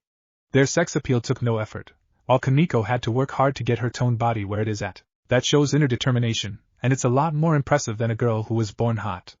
Naruto just had different values than Issei did. Sexy boobs were something granted by genetics and nature, not something that took any real active work. A toned body and a hot ass were something that you could attain through hard work and determination, and those were traits he valued. So what would you rank Asia then? Issei asked with more confidence when the others were completely gone. Hot body or not, I will always rank Asia 10. She makes my heart beat faster, just by looking into my eyes. Naruto whispered, not to Issei at all, but to himself. Not even a night away from Asia, and he already missed her. What was wrong with him? Chapter end. I'm hotter than Rias and Akino? That thought was still in Kaneko's mind as she looked down at her own body, which she had always thought was cute, but not really hot. Sure, she had breasts, but they were not very big, below average for sure. Yeah, thanks to her boxing training and how she trained in martial arts, she kept her petite body toned down with some muscle definition that kept her already petite waist even more so, and gave her a bubble butt. But the natural sex appeal that Rias and Akino had always left her in the dust. She had flawless skin, but that was something shared by Rias and Akino, and the two of them looked softer than she looked thanks to how thin she was. Kaneko was in her gym uniform, running along the track to do the P warm-up before they did the routine, and then did learn the sport they would be doing. Man, Uzumaki-san is thick. Yeah, look at the muscles on those legs, and his arms damn, his shoulders are big, perfectly toned arm muscles, and his hands I'm blushing. I've never really paid attention to boys, these girls I think they are annoying him. Kaneko was sure that most boys would be overjoyed to have girls talking about them like this. They were saying nothing but compliments. Naruto was a bad boy who had saved the school from gangsters and actual Yakuza members. Among the girls, he was practically a warrior king, and the boys were so jealous and fearful of him. Guys with girlfriends were afraid of that level of competition, and girls with boyfriends were considering other options now. Naruto had surpassed Kiba as the school's most popular guy. The handsome Prince Charming had nothing on the bad boy warrior king. What? Naruto asked Kaneko. She blinked when she realized that she had caught him to him, and was running next to him. She had been staring at his face, or more exactly his whisker marks. They made him look like a wild man for sure, but they only added to his good looks. Nothing, I was just thinking. Kaneko turned her face away from him, and she ran beside him. So you really think I'm hotter than Bucho? Kaneko asked out of nowhere. At least it came out of nowhere to Naruto. Kaneko had been thinking about that all night, until she went to sleep at least, and she was curious about the truth. Naruto ignored her, so she stared at him without blinking. Fine. Girls like you, who clearly train hard in martial arts, have overall better bodies to me at least than any sexy type like that princess you follow, Naruto explained to her with a roll of his eyes. He liked strong girls, or rather he liked a girl who took great care of herself and had a body that showed the great deal of care. Kaneko nodded her head. Rias and Akino were wizard types. Other than very basic physical work, they mostly trained their magical powers and fought using almost nothing but magic. Despite Akino having the traits of a rook, knight, and bishop in the queen piece inside of her, she only ever really fought with her magical powers. She never trained in martial arts, because it wasn't part of her style, the same with Rias who was a wizard-type fighter as well. She and Kiba were both physical fighters, so they were the ones in the peerage who trained their physical bodies, which gave them tighter, more toned bodies. What about me is better though? Kaneko was still curious. Listen, I don't like talking to girls, so can you please just leave me alone? Naruto sighed in annoyance as he glanced at Kaneko. Why? I don't trust them, kind of like how you're trying to get me to join Rias right now. Naruto stated with a sharp look towards Kaneko. He knew her game. She was using class as a chance to get close to him, so that she could talk him into joining Rias. The smart move would have been to send Issei to do it, or even Kiba, since he liked Issei, and had a respect for the character of Kiba. Those two would have been absolutely better choices than Kaneko. She can't offer me anything I want that is worth my freedom, Naruto added. Kaneko blinked. Oh right, she should be doing that. I'm just curious about why I'm hotter than Rias or Akino, or what makes them less hot than me. Kaneko had no ulterior motives. She was only ever described as cute, so this was simply a new experience for her to be the hotter one. Hard work, dedication, strength, a goal and the willpower to work towards that goal. Your body is proof of the hard work you put towards your goal. Yeah, you're skinny and adorable, but a toned body like that doesn't come easily. Your thin waist, your wide hips, and your legs all show how hard you work. Even the toned muscles give off a cute feminine charm that hides the strength underneath them. Naruto had traits he respected, even in girls, and those were that.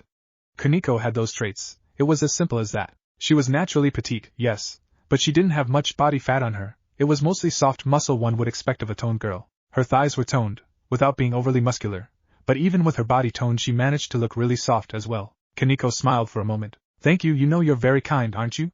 Kaneko could see he wanted to stop talking to her, but because she was asking him questions, he was answering her despite his annoyance. He was actually talking to her quite calmly, which showed a kind of kindness that one wouldn't expect from a rough guy like him. You're the girl person, who isn't a lilicon, to say I'm more attractive than those two.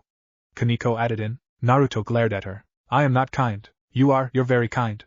Kaneko argued against Naruto, and she said it in a monotone voice, as if it were hard to imagine him as not being kind. You punish people who act badly, but you still forgive them.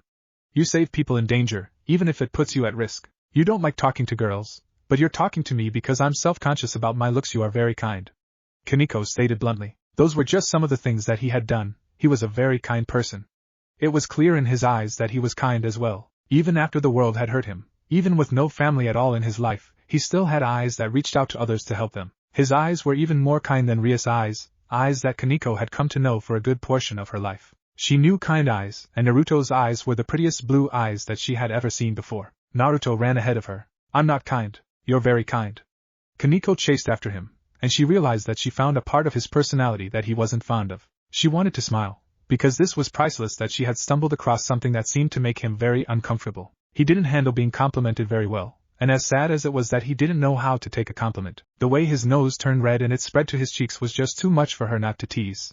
All it took to make him blush were a couple of sincere compliments. Just stop already, you're annoying me. You're handsome too, very kind and very handsome. You've got an excellent body. I guess the reason you can appreciate my body so well is because you too have a well-trained body. Kind, handsome, and a great body. Total package. Kaneko teased him in a neutral tone of voice. Absolutely every compliment she gave him was sincere, but she only complimented him because she could see how it was bothering him, and embarrassing him. Total package Uzumaki, funny Chad Naruto and virgin Issei. Your nickname is Total Package Uzumaki now, because you're a real man. Kaneko caught up to Naruto. They lapped the regular students by this point, who weren't able to keep up with their speed. This was almost as fun as a video game, pushing all the right buttons to unleash a killer combo. Lunchtime. So Total Package Uzumaki? Damn it, that nickname spread around. Naruto shouted as he slammed his fist against the railing on the roof. Issei was eating lunch with him, the two of them just chilling on the rooftop while Issei used this as a chance to look at the girls below to try and see down their shirts. Some girls did unbutton a few of their buttons during lunch to help relax, but Issei was just hoping for too much. How much did the midget pay you to call me this? Naruto turned his whole body towards Issei, and pounded his fist into his hand. The door to the roof opened up. It was Kaneko with her lunch. Sup, Total Package Uzumaki Issei. Kaneko greeted the two of them as she walked across the rooftop and sat down across from them. Issei looked forward to the panty shot, and he pumped his fist when he saw white panties with strawberries on them. Kaneko didn't seem to notice her panty flash as she sat down, and just opened her lunch. It was almost nothing but meat and sweets. Naruto's lunch was bear jerky, grilled boar, and wild vegetables that he had boiled. Even camping, he still had to use his basic survival cooking to make himself lunch for the day. Kaneko looked at his lunch, before Naruto looked more closely at her lunch. It was super high quality. Wow, I feel left out from Kaneko-chan's high quality lunch. To Naruto's awesome hand-caught lunch, I just got what my mother made for me.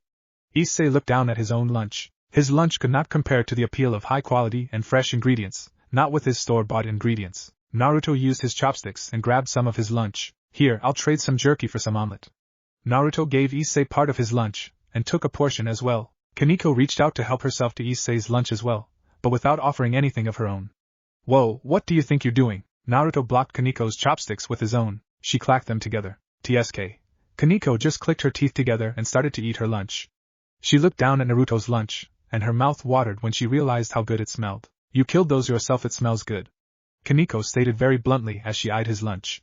Is that catfish? Kaneko looked at the fish part of his meal that was hidden underneath the boar meat. She tried to quickly steal some of Naruto's lunch. His chopsticks grabbed onto her sticks, and she separated them to make room for them to slip through. Naruto flipped his around and tossed his lunch up into the air, before he grabbed his boar meat with his free hand and shoved it into his mouth. Kaneko reached up and tried to grab her prize, the fish, and Naruto blocked the chopsticks with his own. He kicked her lunch up into the air as well. This is fucking awesome, Issei thought with star-filled eyes. Naruto and Kaneko engaged in the martial arts food battle to stuff their faces. Their chopsticks were like lightning as they refused to allow any of their food to touch the ground. With one hand they would defend their food with the chopsticks while Kaneko used her for offense as well to grab for the fish. They used the free hands to catch food before it would hit the ground and shove it into their own mouths. At this point, they were just catching whatever food was closest to them, regardless of whose lunch it belonged to. Chopsticks clashed against each other time and time again, and the catfish was repeatedly tossed up into the air. War MOT talkin' bat. Naruto's mouth was full of food that he tried to swallow down as he spoke. Naruto swallowed and shoved more food into his mouth. This time he got some of Kaneko's lunch, while she spat out a bone that came from his grilled boar. The fish is mine. Kaneko used her chopsticks to smack Naruto's chopsticks out of his hand, and he quickly grabbed his yo-yo from his pocket, and used his extended reach to pull his chopsticks before they got too far. The yo-yo came back and knocked the fish higher into the air right out of Kaneko's reach, and his chopsticks were returned to his hand. They both jumped onto the railing of the rooftop, and both grabbed onto the fish before it could fall off the school roof. Naruto stepped forward and made Kaneko step backwards to avoid his foot, and she yanked her chopsticks up, and tossed the fish higher. She stepped on his extended knee from his stomp, and jumped up after the fish. Her chopsticks got centimeters from her prize, but Naruto grabbed her ankle and yanked her back down onto the railing. She landed on her feet and poked him in the forehead with her chopsticks, getting him to step back and use his chopsticks to block a second poke to the head. Kuoh, no you don't! Naruto/Kaneko called out as they each their one of their chopsticks and stabbed a crow in the torso, killing it before it could steal their fish from them. Issei, they called out to the perverted friend in unison. Oh right! This is so epic! Issei tossed each of them one of his chopsticks, and they caught them with no effort at all and continued. They jumped back off the railing when the fish nearly landed, and Naruto flipped the chopsticks in his hand. The sudden action put Kaneko on guard for an attack, and it came from below. Naruto's yo-yo came out of nowhere and nearly hit her in the chin, and while she would be unharmed from the attack, the moment it hit her she would be distracted and Naruto would claim his prize. Panty shot! Issei called out with his hands raised up in the air when Kaneko did a backflip to dodge the yo-yo. Naruto grabbed her ankle with his chopsticks, and yanked her out of the air and threw her across the rooftop, but she completed her backflip anyway and landed on her feet. She threw one of the chopsticks and pierced the fish, and charged for it as Naruto charged. They met in the middle, and Kaneko grabbed her chopstick. Naruto grabbed the fish with his, and ripped it off of the chopstick. Kaneko grabbed the tail. Naruto flicked her chopsticks with his pinky, and caused them to lose their grip on the fish. Naruto shoved the entire fish in his mouth and swallowed it in one gulp, before he raised his hands up in victory. I win. How did the fish taste?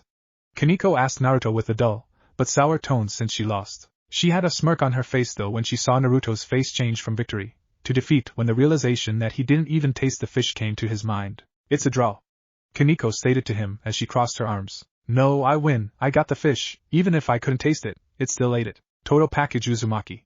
Kaneko responded, and Naruto turned away from Kaneko and stormed off towards the door of the rooftop. Kaneko followed. Issei was just clapping his hands together, amazed at the martial arts show that he had gotten to witness while he peacefully ate his lunch. That quick bout between the two fighters, over something so stupid, had shown him something else that he was missing. Don't call me that. Total Package Uzumaki. Chapter End. What if Naruto was Dragon Summon in High School DxD? And thanks for watching my video till the end. If you enjoyed this content, then do consider subscribing to my channel. And leave a like if you guys need the next part. Comment down, and thanks for watching the video, and see you guys in the next video.